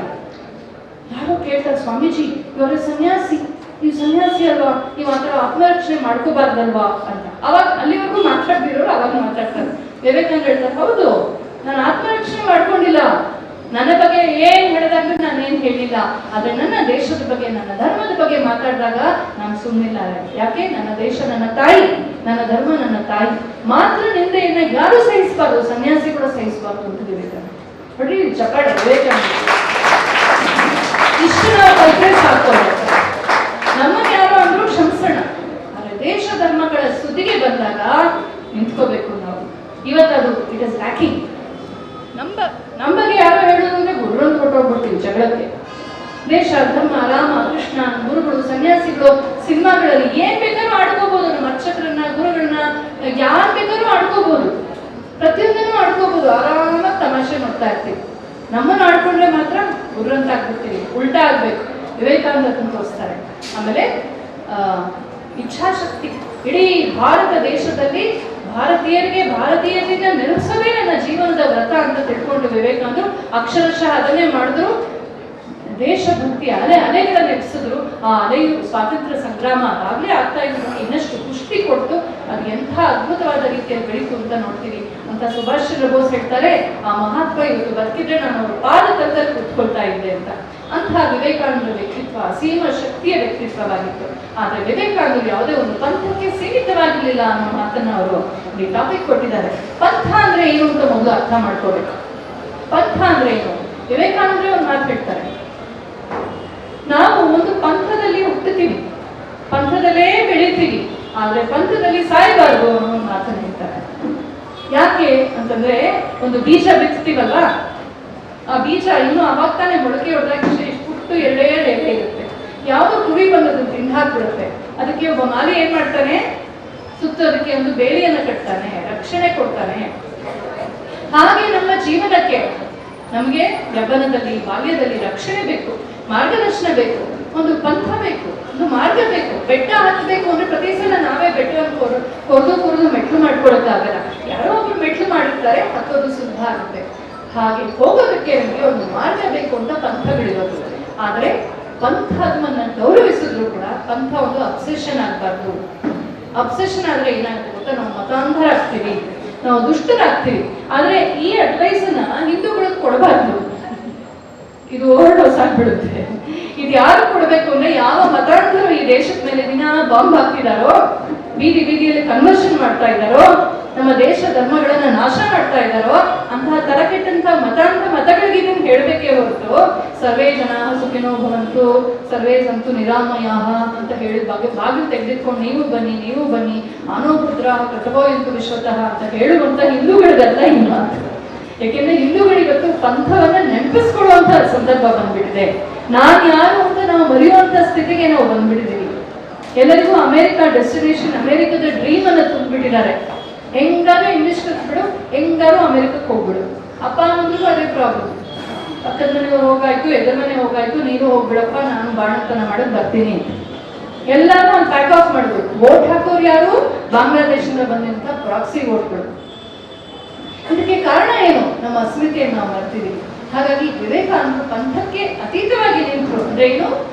ಯಾವುದೇ ಒಂದು ಪಂಥವನ್ನ, ಒಂದು ಪಂಗಡವನ್ನ ಅವರು ಎತ್ತಿ ಹಿಡಿಲಿಲ್ಲ. ಆದ್ರೆ ಎಲ್ಲ ಪಂಗಡಗಳನ್ನು ಗೌರವಿಸಿದ್ರು. ರಾಜಸ್ಥಾನಕ್ಕೆ ಹೋದಾಗ ಬಡ ಬ್ರಾಹ್ಮಣ ಕುಟುಂಬವೊಂದನ್ನು ನೋಡ್ತಾರೆ. ಆ ಮಕ್ಕಳು, ಚಿಕ್ಕ ಮಕ್ಕಳಿಗೆ ಉಪನಯನ ಆಗಿರ್ಲಿಲ್ಲ. ಕೇಳ್ತಾರೆ, ಯಾಕೆ ಮಾಡಿಲ್ಲ? ನಿಮ್ಮ ಧರ್ಮ ಅಲ್ವಾ ವೇದವನ್ನ ಕಲಿಯೋದು, ನಮ್ಗೆ ದುಡ್ಡಿಲ್ಲ, ಕಾಸಿಲ್ಲ ಸ್ವಾಮಿ. ಆಗ ಊರ್ ಜನರನ್ನ ಕರೆದು ಹೇಳ್ತಾರೆ, ಈ ಮಗು ಅವ್ರಿಗೆ ಸಕಾಲದಲ್ಲಿ ವೇದಾಂತ ಏನಾಗ್ಬೇಕಾಗಿತ್ತು, ನೀವೆಲ್ಲ ದುಡ್ಡು ಸಂಗ್ರಹ ಮಾಡಿ ಉಪನಯನ ಮಾಡಿಸಿ ಅಂತ ಹೇಳಿ ಜನರ ಮೇಲೆ ಆ ಮಗುವಿಗೆ ಉಪನಯನ ಆಗೋ ಹಾಗೆ ಪ್ರೇರೇಪಣೆ ಕೊಡ್ತಾರೆ. ಇತ್ತ ಬೇರೆ ಬೇರೆ ವರ್ಗದವರು, ಎಳವರು, ಕೇರಳದಲ್ಲಿ ಎಳವರು ಅಂತ ಒಂದು ಕಮ್ಯುನಿಟಿ, ಅವ್ರನ್ನ ಸಿಕ್ಕಾಪಟ್ಟೆ ಶೋಷಣೆ ಮಾಡೋದು ಬ್ರಿಟಿಷರ್ಸ್. ಶೋಷಣೆ ಮಾಡೋದು, ಅವರು ಲ್ಯಾಂಡ್ ಎಲ್ಲ ಕಿತ್ಕೊಳ್ಳೋದು, ಆಮೇಲೆ ನೀವು ಮತಾಂತರ ಆದ್ರೆ ನಿಮ್ಗೆ ಏನಾದ್ರು ಕೊಡ್ತೀವಿ ಅಂತ ಹೇಳೋದು. ಅದು ಅವ್ರ ಪಕ್ಕ ಸ್ಟೈಲ್. ಅವರು ತುಂಬಾ ದುರ್ಬಲವಾಗಿದ್ರು, ತುಂಬಾ ಅಸಹಾಯಕರಾಗಿದ್ರು. ಆದ್ರೆ ಈ ಬೇರೆ ದೇವಸ್ಥಾನಗಳವರು, ಬೇರೆ ಪಂಗಡದವರು ಅವ್ರನ್ನ ಅಷ್ಟೊಂದು ಸೇರಿಸ್ಕೊಳ್ತಾ ಇಲ್ಲ, ತಲೆ ಕೆಡಿಸ್ಕೊಳ್ತಾ ಇರಲಿಲ್ಲ. ಆಗ ವಿವೇಕಾನಂದರು ಹೇಳ್ತಾರೆ, ನೀವ್ ಯಾಕ್ರಿ ಅವ್ರ ಕಾಲ್ ಹಿಡಿತೀರಾ? ನೀವ್ ಯಾಕ್ರಿ ಅವ್ರ ದೇವಸ್ಥಾನಕ್ಕೆ ಹೋಗ್ಬೇಕು? ನೀವೆಲ್ಲ ಸೇರ್ಕೊಳ್ಳಿ. ನಿಮ್ಮಲ್ಲಿ ಒಬ್ಬ ಮಹಾತ್ಮ ಇದ್ದಾನೆ, ನಾರಾಯಣ ಗುರು ಇದ್ದಾರೆ, ಅವ್ರನ್ನ ಹಿಡ್ಕೊಂಡು ನೀವೇ ಒಂದು ಪಂಥ ಶುರು ಮಾಡ್ಕೊಳ್ಳಿ ಅಂತ ಹೇಳಿ ನಾರಾಯಣ ಗುರು ಅವರ ಒಂದು ನೇತೃತ್ವದಲ್ಲಿ ಇಡೀ ಕೇರಳದಲ್ಲಿ, ನಮ್ಮ ಕರಾವಳಿಯಲ್ಲಿ ಎಷ್ಟೋ ಕಡೆ ಅದ್ಭುತವಾದ ಗುಡಿಗಳು ಬಂದು, ಎಷ್ಟೊಂದು ಆಲಯಗಳು ಬಂದು, ಎಷ್ಟೊಂದು ಆಧ್ಯಾತ್ಮಿಕವಾದ ಹೋರಾಟವಾಯಿತು. ಅದಕ್ಕೆಲ್ಲ ಪ್ರೇರಣೆ ಕೊಟ್ಟಂತ ವಿವೇಕಾನಂದರು. ಅದು ಎಳವರಿಗೂ ಗೌರವ ಕೊಟ್ಟರು, ಬ್ರಾಹ್ಮಣರಿಗೂ ಗೌರವ ಕೊಟ್ಟರು, ಕ್ಷತ್ರಿಯರಿಗೂ ಗೌರವ ಕೊಟ್ಟರು. ಹರೀಶ್ ಅವ್ರು ಹೇಳಿದ ಹಾಗೆ ರಾಜರ ಜೊತೆ ಅವರು ವಾಸ ಮಾಡ್ತಾ ಇದ್ರು. ಅವ್ರಿಗೆಲ್ಲ ಪ್ರೇರಣೆ ಕೊಡ್ತಾ ಇದ್ರು. ಮಂಗಲ್ ಸಿಂಗ್ ಅಂತ ಒಬ್ಬ ರಾಜ, ತುಂಬಾ ದಾರಿ ತಪ್ಪಿದ್ದ, ಬೇಕಾದಷ್ಟು ಐಶ್ವರ್ಯ ಇತ್ತು, ಮತ್ತೆ ಇಂಗ್ಲಿಷ್ ಎಜುಕೇಟೆಡ್ ಮೈಂಡ್ ಸೆಟ್ ಏನಿದೆ, ಮೆಕಾಲೆ ಎಜುಕೇಟೆಡ್ ಮೈಂಡ್ ಸೆಟ್, ಏನೋ ಈ ದೇಶದ ಬಗ್ಗೆ ತಾತ್ಸಾರ. ಅವ್ರೇನ್ ಮಾಡ್ತಾ ಇದ್ರು, ಬ್ರಿಟಿಷ್ ಫ್ರೆಂಡ್ಸ್ ಮಾಡ್ಕೊಂಡು ಅವ್ರ ಜೊತೆ ಕುಡಿಯೋದು, ತಿನ್ನೋದು, ಬೇಟೆ ಆಡೋದು ಮಾಡ್ತಾ ಇದ್ರು. ಪ್ರಜೆಗಳನ್ನ ಸ್ವಲ್ಪ ಕಡೆಗಣಿಸಿದ್ರು, ಜೊತೆಗೆ ಸನ್ಯಾಸಿಗಳನ್ನ ಆಡ್ಕೊಳ್ತಾ ಇದ್ರು. ವಿವೇಕಾನಂದ ಕರ್ಕೊಂಡ್ ಬರ್ತಾರೆ. ಅಲ್ಲಿನ ಒಬ್ಬ ದಿವಾನ್ ಮಂತ್ರಿ ವಿವೇಕಾನಂದನ ಬಹಳ ಒಂಥರ ಸರ್ಕ್ಯಾಸ್ಟಿಕ್ ಆಗಿ ಕೇಳ್ತಾನೆ, ಸ್ವಾಮೀಜಿ ನನಗೆ ಈ ಮೂರ್ತಿ ಪೂಜೆ ಎಲ್ಲ ನಂಬಿಕೆ ಇಲ್ಲ, ಪಾಪ ಬರುತ್ತಾ ಅಂತ. ಅದು ವಿವೇಕಾನಂದರು ಅವ್ರು ನೋಡ್ತಾರೆ, ಅದೊಂದು ರಾಜನ ದೊಡ್ಡ ಚಿತ್ರ ಇತ್ತು, ಆ ಚಿತ್ರ ಕಿತ್ಕೊಂಬನ್ನಿ ಅಂತ ಹೇಳ್ತಾರೆ. ಮಂತ್ರಿ ಬಿಡ್ತಾರೆ, ಒಗಿರಿ ಇದ್ರ ಮೇಲೆ ಎಲ್ಲ ಸ್ತಬ್ಧವಾಗ್ಬಿಟ್ಟು ಹೋಗಿರಿ ಪರವಾಗಿಲ್ಲ, ಇದೇನ್ ರಾಜ ಅಲ್ವಲ್ಲ, ಬರೀ ಕಾಗದ ಚೂರಲ್ವಾ? ಇಲ್ಲ ಇಲ್ಲ, ಇದು ನಮ್ಮ ರಾಜ. ರಾಜ ಇಲ್ಲಿದ್ದಾನೆ, ಇದೇನು ಉಸಿರಾಡಲ್ಲ, ಮಾಡು, ಹೋಗಿರಿ ಇದ್ರ ಮೇಲೆ. ಮಂತ್ರಿ ಹೆದರ್ತಾನೆ, ಇಲ್ಲ ಇಲ್ಲ, ರಾಜ ಅಲ್ಲಿದ್ರು ಒಂಥರ ರಾಜನೇ, ಅದಕ್ಕೆ ಅಗೌರವ ಮಾಡಿದ್ರೆ ರಾಜನಿಗೆ ಅಗೌರವ ಮಾಡ್ತಾರೆ. ಹಾಗೆ ಸರ್ವತ್ರ ಇರುವಂತಹ ಪರಮಾತ್ಮನನ್ನ ನಾವು ಮೂರ್ತಿಯಲ್ಲಿ ನೋಡ್ತೀವಿ. ಎಲ್ಲಾ ಕಡೆ ಇರೋ ಗಾಡಿಯನ್ನ ಫ್ಯಾನ್ ಹಾಕಿ ಹೆಚ್ಚು ಅನುಭವಕ್ಕೆ ತಂದ್ಕೊಳ್ತೀವಿ. ಹಾಗೆ ಪ್ರತಿಯೊಂದು ಮತಪಂಥವೂ ಕೂಡ ತನ್ನದೇ ಆದಂತಹ ಒಂದು ಡಿವೈನ್ ಸಿಂಬಲ್ ನ ಇಟ್ಕೊಂಡಿರುತ್ತೆ. ಹಾಗಾಗಿ ಮೂರ್ತಿ ಪೂಜೆ ತುಂಬಾ ಮನೋವೈಜ್ಞಾನಿಕ, ನಮ್ಮ ಮನಸ್ಸನ್ನ ಕೇಂದ್ರೀಕರಿಸೋದಕ್ಕಾಗಿರುವಂತದ್ದು. ಮತ್ತೆ ರಾಜ, ನೀನು ಈ ತರ ಪ್ರಜೆಗಳನ್ನ ನೆಗ್ಲೆಕ್ಟ್ ಮಾಡ್ಕೊಂಡು ಆ ಬ್ರಿಟಿಷ್ ಫ್ರೆಂಡ್ಸ್ ಜೊತೆ ಓಡಾಡ್ಕೊಂಡಿದ್ದೇನೆ, ಮೊದಲು ಸರಿ ಹೋಗುವಂತ ಅವ್ರ ಮುಖದ ಮೇಲೆ ಹೇಳ್ತಾರೆ ವಿವೇಕಾನಂದರು. ರಾಜನಿಗೆ ಹೇಳ್ತಾರೆ. ಆ ಕೆಚ್ಚನೆ ಇವತ್ತು ನಮ್ಗೆ ಬೇಕಾಗಿದೆ. ಅವ್ರು ಹೇಳಿದ್ರು ಹರೀಶ್ ಅವರು, ಆ ಕೆಚ್ಚನೆ ಬೇಕಾಗಿದೆ ನಮ್ಗೆ. ಇದು ನನ್ನ ದೇಶ, ಇದು ನನ್ನ ಧರ್ಮ, ಇದು ನನ್ನ ಸಂಪನ್ಮೂಲಗಳು, ನನ್ನ ಭಾಷೆ, ನನ್ನ ವೇಷ, ನನ್ನ ಭೂಷ, ನನ್ನ ಬಿಂದಿ, ನನ್ನ ಕನ್ನಡ ಭಾಷೆ, ನನ್ನ ಸಂಸ್ಕೃತ ಭಾಷೆ, ನಮ್ಮ ಸೀರೆ, ನಮ್ಮ ಪಂಚೆ, ನಮ್ದಿದು. ಇದ್ರ ಬಗ್ಗೆ ನಮ್ಗೆ ಅಸ್ಮಿತೆ ಇಲ್ಲ. ಬೆಳಗ್ಗೆ ಪೂಜೆ ಮಾಡಿ ಲಲಿತಾ ಸಹಸ್ರನಾಮ ಮಾಡ್ತೀವಿ, ಮಾಲ್ ಹೋಗ್ಬೇಕು ಅಂತ ಕುಂಕುಮ ಮಾಡಿಸ್ಕೊಂಡು ಹೋಗ್ತೀವಿ. ನಮ್ಮನ್ನು ಯಾರೇ ರಕ್ಷಿಸ್ತಾರೆ? ನಮ್ಮ ವೇಷಭೂಷದ ಬಗ್ಗೆ ನಮ್ಗೆ ಸ್ವಾಭಿಮಾನ ಇಲ್ಲ. ಗಿವನ್ ಎ ಚಾಯ್ಸ್, ಎಷ್ಟು ಜನ ಭಾರತೀಯ ವೇಷ ಹಾಕೊಳ್ತೀವಿ ನಾವಿಲ್ಲಿ. ಏರ್ಪೋರ್ಟ್ ಹೋದಾಗ ನಾನು ಬೇಕಂತ ಸೀರೆ ಉಟ್ಕೊಂಡು ಹೋಗ್ತೀನಿ, ಬೇಕಂತ ಕನ್ನಡ ಪುಸ್ತಕ ತಗೊಂಡು ಹೋಗ್ತೀನಿ, ಸಂಸ್ಕೃತ ಪುಸ್ತಕ ತಗೊಂಡು ಹೋಗ್ತೀನಿ, ನಾನು ಸ್ವಲ್ಪ ಪವಿತ್ರವಾಗಿ ಅಂತ. ಅಲ್ಲಿ ಕೌಂಟರ್ ಮುಂದೆ ಕನ್ನಡನೇ ಮಾತಾಡ್ತೀನಿ, ಬರುತ್ತೆ ಅವ್ರಿಗೆಲ್ಲ. ಆದ್ರೆ ನಾವು ನಮ್ಮದನ್ನ ಬಿಟ್ಟು ಇನ್ನೊಬ್ಬರ ತರ ಆದ್ರೆ ನಾವೇನೋ ಗ್ರೇಟ್ ಅನ್ನುವ ಕಲನೈಸ್ಡ್ ಮೈಂಡ್ ಸೆಟ್, ಸ್ಲೇವರಿ ಇದೆಯಲ್ಲ, ಅದನ್ನ ಈ ಮೆಕಾಲೆ ಎಜುಕೇಶನ್ ನಮಗೆ ಕೊಟ್ಟಿದೆ. ಅದನ್ನ ಹೋಗಲಾಡಿಸೋ ಪ್ರಯತ್ನವನ್ನ ಅಂದೇ ವಿವೇಕಾನಂದರು ಮಾಡಿದ್ರು. ಇಂಡಿಯನೈಸ್ ದ ಇಂಡಿಯನ್ ಎಜುಕೇಶನ್ ಅಂತ ಹೇಳಿದ್ರು ಅವರು. ಇವತ್ತು ಮಾಡಿಲ್ಲ ನಾವು. ಇವತ್ತು ಆ ಹಾಳಾದ ಮೆಕಾಲೆ ಸಿಸ್ಟಮ್ ಅನ್ನೇ ಪಾಠ ಮಾಡ್ತೀವಿ. ಪದ್ಮಕ್ಕೆ ಒಂಚೂರು ಭಾರತೀಯನ್ನು ಸೇರಿಸ್ತಾ ಇದ್ವಿ. ಎಲ್ಲೋ ಒಂದು ಕನ್ನಡದ ಪದ್ಯ, ಎಲ್ಲೋ ಒಂದು ಸಂಸ್ಕೃತದ ಶ್ಲೋಕ. ಉತ್ತಮವಾದಂತಹ ಚಿಂತಕರು ಬರಬೇಕು ಅಂದ್ರೆ ಮೊದಲು ಮೂಲಕ್ಕೆ ನಾವು ಶಕ್ತಿ ಕೊಡ್ಬೇಕು. ಒಂದು ಮರವನ್ನ ಬೆಳೆಸ್ಬೇಕಾದ್ರೆ ಕೊಂಬೆ ರೆಂಬೆಗೂ ಹೂ ಚಿಗುರುಗಳಿಗೂ ನೀರು ಹಾಕಲ್ಲ. ನೀರು ಯಾವಾಗ ಹಾಕ್ತೀವಿ? ಬೇರೆಗೆ ಹಾಕ್ತೀವಿ. ಅಸ್ಮಿತೆ ಇದೆಯಲ್ಲ, ನಾನು, ನನ್ನ ಭಾರತ, ಆ ಅಸ್ಮಿತೆ ಮುಖ್ಯ. ಸ್ವಾಮಿ ವಿವೇಕಾನಂದರು 2ನೇ ಸಲ ಭಾರತ ಇದು ವಿಶ್ವಯಾತ್ರೆ ಮುಗಿಸ್ಕೊಂಡು ವಾಪಸ್ ಬರುವಾಗ ಅವ್ರ ಜೊತೆ ಅವ್ರು ಇರ್ತಾರೆ. ಅವ್ರು ಕೇಳ್ತಾರೆ, Swamiji, you have seen the western world, prosperous western world, very advanced western world. ಈಗ ನೀವು ವಾಪಸ್ ನಿಮ್ಮ ಭಾರತಕ್ಕೆ ಹೋಗ್ತಾ ಇದ್ದೀರಿ, ಭಾರತದಲ್ಲಿ ಬಡತನ, ಕಷ್ಟ ಅದೆಲ್ಲ ಇದೆ, ನಿಮ್ಗೆ ಏನ್ ಅನಿಸ್ತಾ ಇದೆ ಸ್ವಾಮೀಜಿ ಅಂತ. ಬಹುಶಃ ಯಾರು ಸಾಮಾನ್ಯರಾಗಿದ್ರೆ, ಅಯ್ಯೋ ನಮ್ಮ ದೇಶ ಎಷ್ಟೊಂದು ಹಿಂದಿದೆ, ನಾವೆಷ್ಟು ಮುಂದುವರಿಬೇಕು, ಎಷ್ಟೋ ಅಹೆಡ್ ಆಫ್ ಅಸ್ ಅಂತೆಲ್ಲ ಅನ್ಕೊಳ್ತಿದ್ರೇನೋ. ಅದು ಕಲನೈಸ್ ಮೈಂಡ್ ಸೆಟ್. ಆದ್ರೆ ವಿವೇಕಾನಂದ ಕಲನೈಸ್ ಮೈಂಡ್ ಸೆಟ್ ಅಲ್ಲ, ಸ್ವಾಭಿಮಾನ ಸಂಪನ್ನ ಭಾರತೀಯ. ಅವ್ರು ಹೇಳ್ತಾರೆ, ನಾನು ಭಾರತ ದೇಶದಿಂದ ಹೊರಡುವಾಗ ಭಾರತವನ್ನ ಪ್ರೀತಿಸ್ತಾ ಇದ್ದೆ ಅಷ್ಟೇ, ಆದ್ರೆ ಈಗ ನನಗೆ ಭಾರತದ ಕಣಕಣವು ಒಂದು ತೀರ್ಥಕ್ಷೇತ್ರವಾಗಿ ಅನ್ನಿಸ್ತಾ ಇದೆ. ಈ ಭೋಗ ರಾಷ್ಟ್ರಗಳಲ್ಲಿ ಓಡಾಡಿ ಮೈಯೆಲ್ಲ ಕೊಳೆಯಾಗಿದೆ ಅನ್ನಿಸ್ತಾ ಇದೆ. ಯಾವತ್ತು ಹೋಗಿ ನನ್ನ ಭಾರತದ ಮಣ್ಣಲ್ಲಿ ಹೊರಲಾಡ್ತೀನಿ, ಯಾವತ್ತು ಗಂಗಾ ಸ್ನಾನ ಮಾಡ್ತೀನಿ, ಯಾವತ್ತು ನನ್ನ ಹೆತ್ತ ತಾಯಿಯ ಪಾದವನ್ನು ಮುಟ್ತೀನಿ, ಯಾವತ್ತು ಪವಿತ್ರವಾಗ್ತೀನಿ ಅನಿಸ್ತಾ ಇದೆ ಅಂತ ಹೇಳ್ತಾರೆ ವಿವೇಕಾನಂದ. ಇದು ಇರ್ಬೇಕಾದ್ರೆ, ಇದು ಸ್ವಾಭಿಮಾನ ಅಂದ್ರೆ. ಇವಾಗ ಹೋಗ್ತಾರಲ್ಲ ಡಾಲರ್ಗಾಗಿ ಭಿಕ್ಷಾ ಪಾತ್ರೆ ಇಟ್ಕೊಂಡು ನಮ್ದನ್ನ ಬಿಟ್ಬಿಟ್ಟು ಇಲ್ಲಿಂದ ಹೋಗ್ಬೇಕು ಅನ್ನೋವಾಗಲೇ ಕನ್ನಡ ಮಾತಾಡೋದು ಬಿಟ್ಬಿಟ್ಟಿರ್ತಾರೆ. ನಾನೊಬ್ರು ಸ್ಟೂಡೆಂಟ್ ಅಲ್ಲಿ ಅಮೆರಿಕದಲ್ಲಿ ಇದ್ಲು, ಇಂಜಿನಿಯರು, ಮದುವೆ ಆಗಿ ಹೋದ್ಲು. ಅವಳ ಗಂಡ ಇನ್ನೊಂದು ಊರಿಗೆ ಹೋಗ್ಬೇಕಾಗಿತ್ತು. 5-6 ತಿಂಗಳು ಇನ್ನೇನು ಕೆಲಸ ಮಾಡೋಕ್ಕಾಗಲ್ಲ ಅಂತ ಮನೆ ಹತ್ರ ಯಾವುದೋ ಶಾಲೆ ಇರೋರು ಟೀಚರ್ ಅಸಿಸ್ಟೆಂಟ್ ಆಗಿ ಕೆಲಸ ಮಾಡ್ತಿದ್ರು. ಆ ಸಂದರ್ಭದಲ್ಲಿ ನನ್ನ ಜೊತೆ ಆನ್ಲೈನ್ ಕ್ಲಾಸಿಗೆ ಬರ್ತಿದ್ದು. ಅವಳೊಂದು ಮಾತು ಹೇಳಿದ್ರು, ಅನುಭವ ಹಂಚ್ಕೊಂಡ್ರು. ಅಕ್ಕ, ನಾನು ಇಲ್ಲಿ ಟೀಚರ್ ಅಸಿಸ್ಟೆಂಟ್ ಆಗಿ ಕೆಲಸ ಮಾಡ್ತಿದ್ದೀನಿ. ಒಂದು ಪೇರೆಂಟ್ ಟೀಚರ್ಸ್ ಮೀಟಿಂಗ್ ಆಯಿತು. ಆ ಮೀಟಿಂಗಲ್ಲಿ ನಾನು ಹೇಳಿದೆ, ಎಲ್ಲ ಚಿಕ್ಕ ಚಿಕ್ಕ ಮಕ್ಕಳು, ಪ್ರೀ ಸ್ಕೂಲ್ ಮಕ್ಕಳು, ನಮ್ಮ ಭಾರತೀಯ ಮಕ್ಕಳು ತುಂಬ ಚೆನ್ನಾಗಿ ಇಂಗ್ಲೀಷ್ ಮಾತಾಡುತ್ತವೆ. ಇನ್ನು ಕೆಲವರು ಅಮೆರಿಕನ್ ಬರ್ನ್, ಮೆಕ್ಸಿಕನ್ ಅವರೆಲ್ಲ ಚೆನ್ನಾಗಿ ಮಾತಾಡ್ತವೆ. ಆದರೆ ಈ ಚೈನೀಸ್ ಮಕ್ಕಳು, ಸ್ಪ್ಯಾನಿಷ್ ಮಕ್ಕಳು, ಮೆಕ್ಸಿಕನ್ ಮಕ್ಕಳು ಅವರೆಲ್ಲ ಚೆನ್ನಾಗಿ ಇಂಗ್ಲೀಷ್ ಮಾತಾಡಲ್ಲ. ನಾವು ಹೇಳಿದ್ರೆ ಅರ್ಥ ಆಗಲ್ಲ.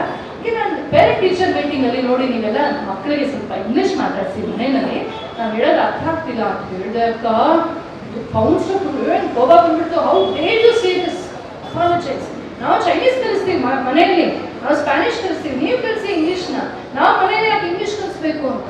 ಅವ್ರು ಹೇಳೋದು, ಎಂಥ ವರ್ಲ್ಡ್ ಆಫ್ ಡಿಫ್ರೆನ್ಸ್. ನಾವು ನಮ್ಮ ಮಕ್ಕಳಿಗೆ ಕನ್ನಡ, ಒಬ್ಬ ಸಾಹಿತಿ ಬಂದಿದ್ರು ನಮ್ಮ ಮನೆಗೆ, ಮೊಮ್ಮಗಳನ್ನ ಕರ್ಕೊಂಡು, ಒಳ್ಳೆ ಸಾಹಿತಿ, ತುಂಬ ಪುಸ್ತಕ ಎಲ್ಲ ಬರ್ತಿದ್ದಾರೆ. ಮೊಮ್ಮಗಳನ್ನ ಕೇಳಿದೆ, ನೀನು ಎಲ್ಲ ಬರೆಯೋಣ ಇಟ್ಕೊಂಡಿದ್ಯಾ?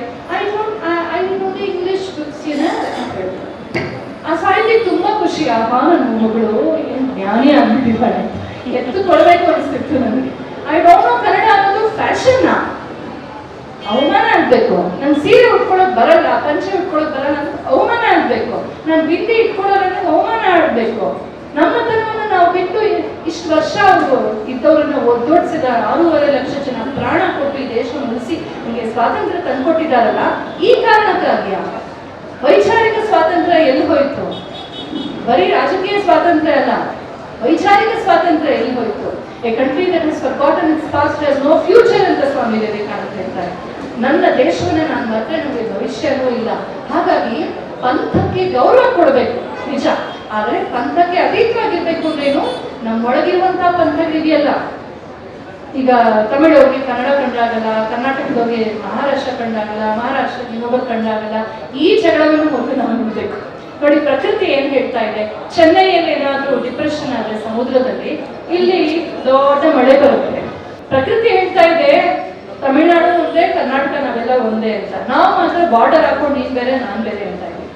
ಬೆಂಗಳೂರು ಇಷ್ಟು ಕೂಲಾಗಿ ಏರ್ ಕಂಡೀಷನ್ ಸಿಟಿ ಆಗಿರೋದು ಕಾರಣ ಏನು ಗೊತ್ತಾ? ಕೇರಳದಲ್ಲಿ ಅದು ಯಾವುದೋ ಬೆಟ್ಟ ಇದೆ ಅಂತ, 2 ಬೆಟ್ಟದ ಮಧ್ಯದಲ್ಲಿ ಗಾಡಿ ಹಾದು ಏರ್ ಕಂಡೀಷನ್ ಆಗಿ ಬೆಂಗಳೂರು ಬರುತ್ತೆ, ಅದೆಲ್ಲೋ ಕೇರಳದಿಂದ. ಅಂದ್ರೆ ಪ್ರಕೃತಿ ಏನ್ ಹೇಳ್ತಾ ಇದೆ, ನಾವೆಲ್ಲ ಒಂದು ಅಂತ. ಪಂಥಗಳಿಗೆ ಅತೀತವಾಗಬೇಕು ಅಂದ್ರೆ ನಮ್ಮ ಭಾಷೆಗಳು, ನಮ್ಮ ಪ್ರಾಂತಗಳು, ನಮ್ಮ ಜಾತಿಗಳು, ಕುಲಗಳು ಇದೆಲ್ಲ ಇದ್ದೇ ಇರುತ್ತೆ. ಅದೆಲ್ಲ ನಮ್ಮ ಒಂದು ಡೊಮೈನ್ಸ್ ಅಷ್ಟೇ, ಕರ್ತವ್ಯಕ್ಕಾಗಿ ಅದೆಲ್ಲ ವರ್ಣಗಳು. ಆದ್ರೆ ಇದೆಲ್ಲವನ್ನು ಒಟ್ಟಾರೆ, ಈಗ ಕಣ್ಣು ಮುಖ್ಯನ, ಕಿವಿ ಮುಖ್ಯನ, ಕೈ ಮುಖ್ಯನ, ಕಾಲು ಮುಖ್ಯನ, ಹಲ್ಲು ಮುಖ್ಯನ ಅಂದ್ರೆ ದೇಹದಲ್ಲಿ ಎಲ್ಲ ಮುಖ್ಯ ತಾನೆ. ಒಂದಿಲ್ಲದೆ ಹೋದ್ರೆ ಏನೋ ಹೆಚ್ಚು ಕಡಿಮೆ ಆಗ್ತದೆ. ಹಾಗೆ ಎಲ್ಲಾ ರಾಜ್ಯಗಳು ಬೇಕು, ಎಲ್ಲ ಪಂಥಗಳು ಬೇಕು, ಎಲ್ಲ ಮತಗಳು ಬೇಕು. ಇಡೀ ದೇಶವನ್ನ, ಇಡೀ ರಾಷ್ಟ್ರವನ್ನ ಒಂದಾಗಿ ನೋಡುವಂತ ಸಮಷ್ಟಿ ದರ್ಶನ ಬೇಕು ಅನ್ನೋದು ವಿವೇಕಾನಂದರ ಪಕ್ಷಾತೀತವಾದಂತ ದೃಷ್ಟಿಯಾಗಿತ್ತು. ಹಾಗಾಗಿ ಅವರು ಯಾವೊಂದು ಪಂಥಕ್ಕೆ ಸೇರ್ಕೊಳ್ಳಿಲ್ಲ, ಯಾವೊಂದು ಭಾಷೆಗೆ, ಯಾವೊಂದು ಪ್ರದೇಶಕ್ಕೆ ಸೀಮಿತವಾಗಿ ಚಿಂತಿಸದೆ ಇಡೀ ಭಾರತವನ್ನು ಮನಸ್ಸಲ್ಲಿ ಇಟ್ಕೊಂಡು ಯೋಚನೆ ಮಾಡೋದು. ಬೆಂಗಳೂರಿಗೆ ಬಂದಾಗ ಅವರು ನೋಡ್ತಾರೆ, ಇಲ್ಲಿ ಅವರು ಜಪಾನ್ಗೆ ಹೋಗುವಾಗ ಹಡಗಿನಲ್ಲಿ ಜಮ್ಶೆಡ್ಜಿ ಟಾಟಾ ಸಿಗ್ತಾರೆ. ಆಗ ಜಮ್ಶೆಡ್ಜಿ ಟಾಟಾ ಪ್ರತಿ ಸಲ ಹೋಗ್ತಾ ಇದ್ರು 6 ತಿಂಗಳಿಗೆ. ಯಾಕೆ ಅಂತ ಹೇಳ್ತಾರೆ, ನಮ್ಮಲ್ಲಿ ಸಾಯಿಲ್ ಟೆಸ್ಟಿಂಗ್ ಲ್ಯಾಬ್ಸ್ ಇಲ್ಲ. ಸಾಯಿಲ್ ಟೆಸ್ಟಿಂಗ್ ಯಾಕೆ? ಯಾಕೆಂದ್ರೆ ನಮ್ಗೆ ಇಂಡಸ್ಟ್ರೀಸ್ಗೆಲ್ಲ ಬೇಕಾಗುತ್ತೆ. ಸಾಯಿಲ್ ಟೆಸ್ಟಿಂಗ್ ಆಗಿ ಅಷ್ಟು ದೂರ ಹೋಗ್ಬರ್ಬೇಕಾ? ನಮ್ಮನ್ನು ಶುರು ಮಾಡಬಾರ್ದಾ ನೀವು? ಹೌದಲ್ಲ, ಮಾಡ್ಬೋದು, ದುಡ್ಡಿದೆ, ಎಲ್ಲ ಇದೆ, ಮಾಡಿ. ಏನ್ ಮಾಡ್ಬೋದು? ಆಗ ವಿವೇಕಾನಂದ ಏನ್ ಹೇಳ್ತಾರೆ ಗೊತ್ತಾ? ಬೆಂಗಳೂರಿನ ಹೆಸರು ಹೇಳ್ತಾರೆ. ಬೆಂಗಳೂರು ಅಂತ ಒಂದು ಊರಿದೆ ದಕ್ಷಿಣ ಭಾರತದಲ್ಲಿ, ಅದೊಳ್ಳೆ ಆಲ್ಟಿಟ್ಯೂಡ್ ಅಲ್ಲಿ ಇದೆ, ಕೂಲಾಗಿದೆ, ಸಿಕ್ಕಾಪಟ್ಟೆ ಮರ ಗಿಡ ಬೆಳೆಯುತ್ತೆ, ವನ್ಯ ಪ್ರದೇಶ ತುಂಬಾ ಇದೆ. ಅದರ ಮಧ್ಯದಲ್ಲಿ ಒಂದು ಭಾಗ ಕೊಂಡ್ಕೊಳ್ಳಿ, ಮೈಸೂರು ಮಹಾರಾಜರ ಅಧೀನದಲ್ಲಿದೆ, ಉದಾರಿಗಳು ಕೊಡ್ತಾರೆ. ಅಲ್ಲಿ ಒಂದು ಸೈನ್ಸ್ ಇನ್ಸ್ಟಿಟ್ಯೂಷನ್ ಶುರು ಮಾಡಿ, ಅಲ್ಲಿ ನೀವು ಭಾರತೀಯರನ್ನ ಸೈಂಟಿಸ್ಟ್ಗಳನ್ನಾಗಿ, ಇಲ್ಲೇ ಎಲ್ಲ ಆಗ್ಬೇಕು, ಇಂಡಿಜಿನಿಯಸ್ ಆಗಿ ಬೆಳಿಬೇಕು ಅಂತ ಶುರು ಮಾಡಿ ಅಂತ ಹೇಳ್ತಾರೆ. ಆಗ ಟಾಟಾ ಇನ್ಸ್ಟಿಟ್ಯೂಟ್ ಶುರು ಆಯಿತು. ಇವತ್ತು ನೀವು ಯಾವುದನ್ನ IISc ಅಂತ ಹೇಳ್ತೀವಿ, ಇಂಡಿಯನ್ ಇನ್ಸ್ಟಿಟ್ಯೂಟ್ ಆಫ್ ಸೈನ್ಸ್, ಅಲ್ಲಿ ಹೋದ್ರೆ ಆ ಪ್ಲೇಟ್ ಇದೆ, ಹಾಕಿದ್ದಾರೆ ಈ ಕಥೆಯನ್ನ. ವಿವೇಕಾನಂದರು ಬಂಗಾಳಕ್ಕೆ ಮಾಡಿಸ್ಬೋದಾಗಿತ್ತಲ್ಲ, ಬಂಗಾಳಿಗಳಿಗೆ ಆಗ್ಬೇಕು. ಎಲ್ಲಿ ಇಡೀ ಭಾರತ ನನ್ನದು, ಆ ಸಮಷ್ಟಿ ಭಾವ ತುಂಬಾ ಚೆನ್ನಾಗಿತ್ತು. ಅದರ ಆಚೆ ವಿಶ್ವ ಭಾವವೂ ಅವರಲ್ಲಿತ್ತು. ಭಾರತೀಯರು ಹೇಳ್ತಾರೆ, ಇಲ್ಲಿಂದ ನೀವು ಕಲ್ತ್ಕೊಳ್ಳೋಬೇಕಾದ್ರೆ ತುಂಬಾ ಇದೆ, ಅಮೆರಿಕನ್ ಜನರಿಂದ ಕರ್ಮಕೌಶಲ್ಯವನ್ನು ಕಲ್ತ್ಕೊಳ್ಳಿ, ಆರ್ಗನೈಸೇಷನ್ ಸ್ಕಿಲ್ಸ್ ಅನ್ನು ಕಲ್ತ್ಕೊಳ್ಳಿ. ನಾವೇ ಕಲಿತಾ ಇದೀವಿ, ಅಲ್ಲಿ ಇಲ್ಲಿ ಪ್ಯಾಂಟ್ ಕಲ್ತ್ಕೊಳ್ಳೋದು, ಕೂದಲು ಕೆತ್ತುಕೊಳ್ಳೋದು, 6 ತಿಂಗಳ ಎತ್ತಿಟ್ಟಿರೋ ಪಿಜ್ಜಾನ ಅದೇನೋ ಕ್ಯಾಂಡ್ ಫುಡ್ ತಿನ್ನೋದು, ಹೊಟ್ಟೆ ಹಾಳು ಮಾಡ್ಕೊಳ್ಳೋದು, ಹುಚ್ಚುಚ್ಚಾಗಿ ಆಡೋದು, ದೆವ್ವಗಳ ಹಬ್ಬ ಹ್ಯಾಲೋವೀನ್ ಮಾಡೋದು ಬೇಕಿತ್ತ ನಮಗೆ? ಅಲ್ಲಿ ಮಧ್ಯರಾತ್ರಿ ಹೋದ್ರು. ನಾನು ಒಂದ್ಸಲ ಇಂಗ್ಲೆಂಡಲ್ಲಿ ಇದ್ದಾಗ ನನ್ನ ಜೊತೆ ಕರ್ಕೊಂಡು ಹೋದವರು ಮಧ್ಯರಾತ್ರಿ 10 ಗಂಟೆ ಏನೋ ಆಗೋಗ್ಬಿಟ್ಟಿದೆ, ನಿಲ್ಲಿಸ್ಬಿಟ್ರು ಟ್ರಾಫಿಕ್ ಸಿಗ್ನಲ್ ಅಲ್ಲಿ. ಯಾಕೆ ನಿಲ್ಸಿದ್ರು? ನಾನು ನೋಡ್ತಾ ಇದ್ದೀನಿ, ಕಣ್ಣೇ ಆಗ್ಲಿಲ್ಲ. ಅಲ್ಲಿ ರೆಡ್ ಲೈಟ್ ಇತ್ತು, ಒಂದೇ ಒಂದು ವಾಹನ ಇರಲಿಲ್ಲ, ಆದ್ರೂ ನಿಲ್ಸಿದ್ರು. ಅದನ್ನೇ ಯಾಕೆ ಕಲ್ತ್ಕೋಬಾರ್ದು ನಾವು ಅವ್ರ ಹತ್ರ? ಹಾಗಾಗಿ ಜಗತ್ತಿನಾದ್ಯಂತ ಕಲಿಯುವಂತ ವಿಚಾರಗಳಿವೆ, ಇಲ್ಲ ಅಂತಲ್ಲ, ಉದಾತ್ತವಾದ ಮನಸ್ಸಿರ್ಬೇಕು. ಆದ್ರೆ ನಮ್ಮತನವನ್ನು ನಾವು ಮರಿಬಾರ್ದು. ಮರ ಎಷ್ಟೇ ಬೆಳೆದ್ರು ಅಷ್ಟೇ ಆಳವಾಗಿ ಬೇರು ಬೆಳಿಬೇಕು ಅಂತ ನಾವು ಮರಿಬಾರ್ದು. ಆ ಬೇರನ್ನ ಕಳ್ಕೊಳ್ಳದೆ ನಾವು ಗ್ಲೋಬಲ್ ಆಗಿ ಬೆಳಿಬೇಕು. ಈ rooted in culture and go global. ಬರೀ ಗೋ ಗ್ಲೋಬಲ್ ಅಲ್ಲ, ಉಫ್ ಅಂದ್ರೆ ಬಿದ್ದೋಗ್ಬಿಡುತ್ತೆ ಮರ ಬೇರಿಂದ. ಹಾಗಾಗಿ ಬೇರನ್ನ ಗಟ್ಟಿ ಆಗಿಸ್ಕೊಂಡು ಸನಾತನತೆಯ, ದೇಶೀಯತೆಯ ಅಸ್ಮಿತೆಯನ್ನು ಇಟ್ಟುಕೊಂಡು ವಿಶ್ವವ್ಯಾಪಕವಾಗಿ ಬೆಳಿಬೇಕು. ಹಾಗಿದ್ದಾಗ ಭಾರತ ಜಗತ್ತಿನಲ್ಲಿ ಅತ್ಯಂತ ಸಮೃದ್ಧ ರಾಷ್ಟ್ರವಾಗಿತ್ತು, ಸಶಕ್ತ ರಾಷ್ಟ್ರವಾಗಿತ್ತು, ವಿಶ್ವ ಗುರುವಾಗಿತ್ತು. ಇವತ್ತು ಯಾವುದು ನಮ್ಮ ಅಸ್ಮಿತೆಯನ್ನು ಮರ್ತಿದೀವೋ, ನಾವು ಇನ್ನೊಬ್ಬರು ಕಾಪಿ ಚೆಟ್ ಹಾಕ್ಬಿಟ್ಟಿದೀವೋ, ಇವತ್ತು ನಿಮ್ಗೆ ಏನಾದ್ರು ಪ್ರಾಜೆಕ್ಟ್ ಕೊಟ್ಬಿಟ್ರೆ ಗೂಗಲ್ ಹೋಗ್ತೀರಾ, ಕಾಪಿ ಪೇಸ್ಟ್ ಮಾಡ್ಬಿಡ್ತೀರಾ. ನಿಮ್ಗೆ ಏನಾದ್ರು ಒಂದು ಎಸ್ಸೆ ಬರೀರಿ, ಗೂಗಲ್ ಕಾಪಿ ಪೇಸ್ಟ್. ಯಾಕೆ ಸ್ವಂತ ಬುದ್ಧಿ ಇಲ್ವಾ? ಗೂಗಲ್ಗೆ ನೀವು ಕೊಡ್ರಿ, ನೀವು ಹೋಗಿ ವಿಕಿಪೀಡಿಯಾ ಅಪ್ಲೋಡ್ ಮಾಡ್ರಿ. ಹರೀಶ್ ಅಂತ ಇಲ್ವಾ, ಎಷ್ಟು ಸಾಹಿತ್ಯ ಜನರೇಟ್ ಮಾಡಿ ಮಾಡಿ ಕೊಡ್ತಾರೆ. ನಾವು ಉದ್ಯೋಗಗಳನ್ನ ನಿರ್ಮಿಸಬೇಕು. ಭಾರತ ಅಂತಂದ್ರೆ ಸಶಕ್ತೀಕರಣ. ನಮ್ದು ಯಾವತ್ತೂ ಸೆಲ್ಫ್ ಎಂಪ್ಲಾಯ್ಮೆಂಟ್ ಮಾಡ್ಯೂಲ್. ನಾವು ಈ ಬ್ರಿಟಿಷರ್ಸ್ ತರ, ಆರಬ್ಸ್ ತರ ಬೇರೆ ದೇಶಕ್ಕೆ ಹೋಗಿ ಲೂಟಿ ಹೊಡೆದು ಹೊಡೆದು ಹೊಡೆದು ಹೊಡೆದು ಮಾಡೋ ಕಳ್ಳದಲ್ಲ. ನಾವು ಲಕ್ಷ್ಮಿಯನ್ನ ಉತ್ಪತ್ತಿ ಮಾಡ್ತೀವಿ, ಉತ್ಪತ್ತಿ ಮಾಡಿ ಕೊಡ್ತೀವಿ. ನಾವು ಜಗತ್ತಿಗೆಲ್ಲ ಕೊಡ್ತೀವಿ. ನಾವು ಲಕ್ಷ್ಮಿಯನ್ನ ಜನರೇಟ್ ಮಾಡಬೇಕು. Generate wealth, generate knowledge. Hoarding ಅಲ್ಲ, ಕೊಡೋದು. ವೇದ ಹೇಳುತ್ತೆ, 100 ಹಸ್ತಗಳಿಂದ ಸಂಪಾದಿಸು, 1000 ಹಸ್ತಗಳಿಂದ ವಿತರಿಸು ಅಂತ. ಎಷ್ಟು ಕಾನ್ಫಿಡೆನ್ಸ್ ಬೇಕು. ನೀವು ಇಲ್ಲಿರೋಕ್ಕೆಲ್ಲ ಹೇಳ್ತೀನಿ ಕೇಳಿ. ದೇಶಿ ವಿದ್ಯೆಗಳನ್ನು ಅಭ್ಯಾಸ ಮಾಡಿ, ದೇಶಕ್ಕಾಗಿ ದುಡಿಯಿರಿ, ದೇಶಕ್ಕೆ ಎಂಪ್ಲಾಯ್ಮೆಂಟ್ ಕೊಡಿ, ಹೊಸ ಬಿಸ್ನೆಸ್ ಶುರು ಮಾಡಿ, ಹೊಸ ಕೆಲಸ ಶುರು ಮಾಡಿ, ಒಬ್ಬೊಬ್ರು ಒಂದೊಂದು ಇನ್ಫೋಸಿಸ್ ಶುರು ಮಾಡಿ, ಒಬ್ಬೊಬ್ರು ಒಂದೊಂದು ಬಿಸ್ನೆಸ್ ಶುರು ಮಾಡಿ, ಚಿಕ್ಕದು ದೊಡ್ಡದು. ಈ ದೇಶದಲ್ಲಿ ಇದ್ದು ಬಿ ಮಾಸ್ಟರ್ಸ್. ಅಲ್ಲಿ ಹೋಗ್ಬಿಟ್ಟು ಟ್ರಂಪ್ ಯಾವಾಗ ಓಡಿಸ್ತಾನೋ ಅಂತ ಹೆದರ್ಕೊಂಡು ಇರೋದಲ್ಲ. ಈ ದೇಶ ಡೆಸ್ಟಿನೇಷನ್ ಭಾರತ್. ನನ್ನದೇ ಒಂದು ಕನಸನ್ನು ಹೇಳಿ ನಾನು ಮುಗಿಸ್ತೀನಿ. ಎಲ್ಲ ಕಡೆ ಹೇಳ್ತಾ ಇದ್ದೀನಿ. ಏನಪ್ಪಾ ಅಂದ್ರೆ, ಆಂಧ್ರದಲ್ಲಿ ಒಂದು ಗುಡಿ ಇದೆ, ಚಿಕ್ಕೂರು ಅಂತ ಒಂದು ಊರು. ಅದೊಂದು ವೆಂಕಟರಮಣ ಸ್ವಾಮಿ ಗುಡಿ ಇದೆ. ಅವನಿಗೆ ವೀಸಾ ವೆಂಕಟೇಶ್ವರರು ಅಂತ ಹೆಸರು. ಅಲ್ಲಿ ಹೋಗ್ಬಿಟ್ಟು ವೀಸಾ ಕೊಡ್ಸಪ್ಪ, ಜರ್ಮನಿ ವೀಸಾ ಕೊಡ್ಸು, ಅಮೆರಿಕ ವೀಸಾ ಕೊಡ್ಸು ಅಂತ ನಮ್ಮ ಜನ ಸುತ್ತಾ ಇರ್ತಾರೆ. ನಂದೊಂದು ಕನಸು, ನೀವೆಲ್ಲ ರಾಯಲ್ ಕಾಲೇಜಲ್ಲಿ ನೆನೆಸ್ ಮಾಡಬೇಕು. ಏನು ಅಂದ್ರೆ, ಜಗತ್ತಿನ ಇಂಗ್ಲೆಂಡಲ್ಲೂ, ಅಮೆರಿಕದಲ್ಲೂ, ಜರ್ಮನಿಯಲ್ಲೂ, ಆಸ್ಟ್ರೇಲಿಯಾದಲ್ಲೂ ಎಲ್ಲ ಕಡೆ ವೀಸಾ ವೆಂಕಟೇಶ್ವರ ಬ್ರಾಂಚ್ಗಳು ಶುರು ಮಾಡಬೇಕು. ಅಲ್ಲಿ ಜನ ಬಂದು ಅಲ್ಲಿ ತೆಂಗಿನಕಾಯಿ ಇಟ್ಕೊಂಡು ಸುತ್ತಬೇಕು. ನನ್ನ ಭಾರತಕ್ಕೆ ವೀಸಾ ಕೊಡಿಸು, ಭಾರತಕ್ಕೆ ವೀಸಾ ಕೊಡಿಸು, ಭಾರತಕ್ಕೆ ವೀಸಾ ಕೊಡಿಸು. ಅಂತಹ ಭಾರತವನ್ನ ಕಟ್ಟಬೇಕು. ಆಗುತ್ತಾ ಇಲ್ವಾ? ಆಗಲ್ವಾ? ಏನ್ ಕೇಳಿಸ್ತಾನೆ ಇಲ್ಲ? ಆಗುತ್ತಾ ಇಲ್ವಾ? ಅದಕ್ಕೆ ಏನ್ ಬೇಕು? Muscles of iron, nerves of steel, will of the thunder. ಎಷ್ಟು ಚೆನ್ನಾಗಿದೆ. ಒಂದು ವಾಕ್ಯ ನೀವು ನೆನಪಿಟ್ಕೊಳ್ಳಿ ಸಾಕು. Muscles of iron, nerves of steel, will of the thunder. ದೇಹವನ್ನ ಚೆನ್ನಾಗಿ ದೃಢವಾಗಿ ಆರೋಗ್ಯವಾಗಿ ಇಟ್ಕೊಳ್ಳಿ, ಮನೋಬಲವನ್ನು ಚೆನ್ನಾಗಿ ಇಟ್ಕೊಳ್ಳಿ, ಒಳ್ಳೆ ಇಚ್ಛಾಶಕ್ತಿ ಇಟ್ಕೊಳ್ಳಿ, ದೇಶವನ್ನು ಮರಿಬೇಡಿ. ಇನ್ನೊಂದು ದೇಶಕ್ಕೆ ಹೋಗಿ ನಿಮ್ಗೆ ಎಷ್ಟು ಬೆಳೆಸಿದ್ರು ಏನ್ ಮಾಡಿದ್ರು ಇವಾಗ just cheap labour for them. ಆದ್ರೆ ಈ ದೇಶವನ್ನ ಕಟ್ಟುವವನೇ ನಿಜವಾದ ತ್ಯಾಗಿ, ನಿಜವಾದ ಯೋಗಿ, ನಿಜವಾದ ಸಾಧಕ. ಹಾಗಾಗಿ ವಿವೇಕಾನಂದರು ಪಕ್ಷಾತೀತವಾಗಿ ಯೋಚನೆ ಮಾಡಿದ್ರು ಕೂಡ ದೇಶವನ್ನ ಬೆಳೆಸೋದ್ರಲ್ಲಿ ಅವರು ಭಾವಿಸಿದ್ರು. ಇಡೀ ಆಲದ ಮರ ಬೆಳಿಬೇಕು ಅಂದ್ರೆ ಬೇರಿಗೆ ನಾವು ನೀರು ಹಾಕಬೇಕು, ಆದ್ರೆ ಬೇರಲ್ಲೇ ಉಳ್ಕೋಬಾರ್ದು, ಅದು ಗ್ಲೋಬಲ್ ಆಗಿಯೂ ಬೆಳಿಬೇಕು. ಈ ರೀತಿ ಭಾರತವು ಮುಖ್ಯವಾದ ರೀತಿಯಲ್ಲಿ ಬೆಳಿಬೇಕು ಅನ್ನೋ ಕನಸನ್ನ ಆ ಸರ್ವಸಂಘ ಪರಿತ್ಯಾಗಿ ಕಂಡ್ರು. ನಾವು ಬರೀ ಅಮೆರಿಕಕ್ಕೆ ಹೋಗೋ ಕನಸು, ಮಾರ್ಕ್ ಸುತ್ತೋ ಕನಸು, ಆ ಹುಡುಗಿ ಹಿಂದೆ ಹೋಗೋಣ ಅನ್ನೋ ಕನಸು, ಇಂಥ ಜುಜುಬಿ ಕನಸುಗಳಲ್ಲಿ ನಮ್ಮ ಯೌವನವನ್ನ ವೇಸ್ಟ್ ಮಾಡ್ತಾ ಇದ್ದೀವಿ. ಉದಾತ್ತವಾದ ದರ್ಶನ ಇಟ್ಕೊಳ್ಳಿ, ಒಳ್ಳೆ ಆದರ್ಶ ಇಟ್ಕೊಳ್ಳಿ. ಅವಾಗ ಒಳ್ಳೆ ಚೆನ್ನಾಗಿರೋ ಹುಡುಗಿನೂ ಸಿಗ್ತಾಳೆ, ಒಳ್ಳೆ ಉದ್ಯೋಗವೂ ಸಿಕ್ಕತ್ತೆ, ನಿಮ್ ಡ್ರೀಮ್ ಕಾರು ಸಿಕ್ಕತ್ತೆ, ಎಲ್ಲ ಸಿಕ್ಕತ್ತೆ. ಇವತ್ತು ನಿಮ್ಗೆ ಅದರಿಂದ ಹೊಡೆದ್ರೆ ನೀವು ಚೀಪ್ ಆಗ್ತೀರಾ. ಆದರೆ ನೀವು ಉದಾತ್ತ ಧ್ಯೇಯ ಇಟ್ಕೊಂಡು ಒಳ್ಳೆ ಜೀವನವನ್ನ ಸಾಧಿಸಿದ್ರೆ ಎಲ್ಲ ಬಂದು ನಿಮ್ ಕಾಲಿಗೆ ಬೀಳತ್ತೆ. ನನ್ಗೆ ಬೇಕಾಗಿಲ್ಲ ಅಂತ ಹೇಳೋ ಸ್ಥಿತಿಯಲ್ಲಿ ಇರ್ತೀರಾ. ಅಂಥ ಒಂದು ಭವ್ಯ ಜೀವನವನ್ನ ವಿವೇಕಾನಂದ ಹೇಳ್ತಾರೆ. ಅದಕ್ಕಾಗಿ ಕ್ಯಾರೆಕ್ಟರ್, ಸ್ವಭಾವ, ಚಾರಿತ್ರ್ಯವನ್ನ ಹೇಳ್ತಾರೆ. ಉತ್ತಮ ಶುದ್ಧ ಚಾರಿತ್ರ್ಯದ ಯವರ ಇರುವಂತಹ ಭಾರತೀಯರಿಂದ ಒಂದು ಸತ್ಕ್ರಾಂತಿಯನ್ನ ಮಾಡಬಹುದು ಅನ್ನೋ ಕರೆಯನ್ನ ಕೊಡ್ತಾರೆ. ಹಾಗಾಗಿ ನೀವು ಬರೀ ಡಿಗ್ರಿ ಮಾಡ್ಬಿಟ್ಟು ಹೊರಟೋಗೋದಕ್ಕೆಲ್ಲ ಇಲ್ಲಿ ಬಂದಿರೋದು. ಇಂಥ ಒಳ್ಳೆ ಪ್ರಾಂಶುಪಾಲರು ಸಿಕ್ಕಿದ್ದಾರೆ ನಿಮಗೆ, ಎಷ್ಟು ಸಂಸ್ಕೃತಿ ಸಂಪನ್ನರು. ಅವ್ರು ಕನ್ನಡ ಕೇಳಿದ್ರೆ ಕೇಳ್ತಾನೇ ಇರಲ್ಲ ಅನ್ಸುತ್ತೆ. ತುಂಬಾ ತಿಳ್ಕೊಂಡಂಥವ್ರು ಇದ್ದಾರೆ. ಹಾಗಾಗಿ ನೀವು ತುಂಬಾ ಅದೃಷ್ಟವಂತರು. ಇಂಥ ಒಳ್ಳೆ ದೇಶಭಕ್ತರು, ಸಂಸ್ಕೃತಿ ಸಂಪನ್ನರು, ಸವಿಗನ್ನಡವನ್ನು ಅಷ್ಟು ಸವಿಯಾಗಿ ಹೇಳುವಂಥವ್ರು, ಮತ್ತೆ ಇಂಥ ಒಳ್ಳೆ ಧ್ಯೇಯಗಳನ್ನು ಇಟ್ಕೊಂಡು ಈ ಕಾಲೇಜನ್ನು ನಡೆಸ್ತಾ ಇದ್ದಾರೆ. ತಮ್ಮ ದೂರದ ಸುಂದರವಾದ ಊರನ್ನು ಬಿಟ್ಟು ಈ ಗಲಾಟೆ ಬೆಂಗಳೂರಿಗೆ ಬಂದು ಪಾಪ ಇಷ್ಟೆಲ್ಲ ಕೆಲಸ ಮಾಡ್ತಾ ಇದ್ದಾರೆ. ಹಾಗಾಗಿ ಇದನ್ನ ಉಪಯೋಗಿಸ್ಕೊಳ್ಳಿ. ಎಲ್ಲಿ ಏನ್ ಸಿಕ್ಕರು ಕೂಡ, ಏನೇ ಕಲ್ತರು ಈ ವಿಚಾರ ಸಂಕಿರಣದಲ್ಲಿ, ಏನೇ ಕಲ್ತರು, ಯಾವ ಪಾಯಿಂಟ್ ಟೇಕವೇ ಅದನ್ನ ಮರಿಬೇಡಿ, ಬರ್ದಿಟ್ಕೊಳ್ಳಿ, ಮನನ ಮಾಡಿ. ನಾಳೆ ನೀವು 10 ಜನಕ್ಕೆ ವಿಚಾರ ಹೇಳುವಂತ ಜನ ಆಗ್ಬೇಕು, 10 ಜನರನ್ನ ದುಃಖದಿಂದ ಮೇಲೆತ್ತುವಂತರಾಗಬೇಕು, ಭಾರತವನ್ನ ಕಟ್ಟುವಂತ ಪ್ರಜೆಗಳಾಗೋಣ. ಎಲ್ಲ ದೇಶಕ್ಕೆ ಹೋಗಿ ಅರ್ನ್ ಲರ್ನ್ ಕಮ್ ಬ್ಯಾಕ್, ನಮ್ಮ ದೇಶವನ್ನು ಕಟ್ಟೋಣ. ಯಾಕೆಂದ್ರೆ ನಮ್ಮ ದೇಶ ಒಂದೇ ನಿಜಕ್ಕೂ ಪಕ್ಷಾತೀತ. ಎಲ್ಲ ಕಡೆ ಪಕ್ಷಗಳು. ಭಾರತ ಉಳಿದ್ರೆ, ಸನಾತನ ಧರ್ಮ ಉಳಿದ್ರೆ, ಬರೀ ಸನಾತನ ಧರ್ಮ ಉಳಿಯಲ್ಲ, ಇಲ್ಲಿನ ಮುಸ್ಲಿಮರ ಎಷ್ಟೋ ಪಂಗಡ ಉಳಿಯುತ್ತೆ. ಬೇರೆ ದೇಶದಲ್ಲಿ ಒಂದೊಂದೇ ಪಂಗಡ ಮಿಕ್ಕೋದನ್ನೆಲ್ಲ ನಾಶ ಮಾಡಿಬಿಟ್ಟಿದ್ದಾರೆ. ಇಲ್ಲಿ ಕ್ರಿಶ್ಚಿಯಾನಿಟಿಯ ಎಲ್ಲ ಪಂಗಡ ಉಳಿಯುತ್ತೆ, ಸಿಖ್ಖರ ಎಲ್ಲ ಪಂಗಡ ಉಳಿಯುತ್ತೆ, ಪಾರ್ಸಿಗಳ ಎಲ್ಲ ಪಂಗಡಗಳು ಉಳಿಯುತ್ತೆ, ಎಲ್ಲ ಉಳಿಯೋದಿಲ್ಲ. ಯಾಕೆ ಗೊತ್ತಾ? ನಾವು ಪಕ್ಷಾತೀತ ದೇಶ, ಧರ್ಮ ಅಂತ ಇದೆ. ಸನಾತನ ಧರ್ಮ ಭಾರತ ದೇಶ. ಹಾಗಾಗಿ ತಿಳ್ಕೊಳ್ಳಿ, ಹಿಂದೂಗಳಾಗ್ಲಿ ಹಿಂದೂಗಳಲ್ಲದವರಾಗ್ಲಿ ಎಲ್ಲರೂ ಉಳಿಬೇಕಾದ್ರೆ ಭಾರತ ಉಳಿಬೇಕು, ಸನಾತನ ಧರ್ಮ ಉಳಿಬೇಕು. ಅದಕ್ಕೆ ವಿವೇಕಾನಂದ ಹೇಳ್ತಾರೆ, old Hinduism for ever up and conquer the world with spirituality ಅಂತ ಹೇಳ್ತಾರೆ. ಅಂತ ವಿವೇಕಾನಂದರ ಸಿಂಹ ವಾಣಿಯನ್ನ ನಾವಿವತ್ತೆಲ್ಲ ಆಲಿಸ್ತಾ ಇದ್ವಿ.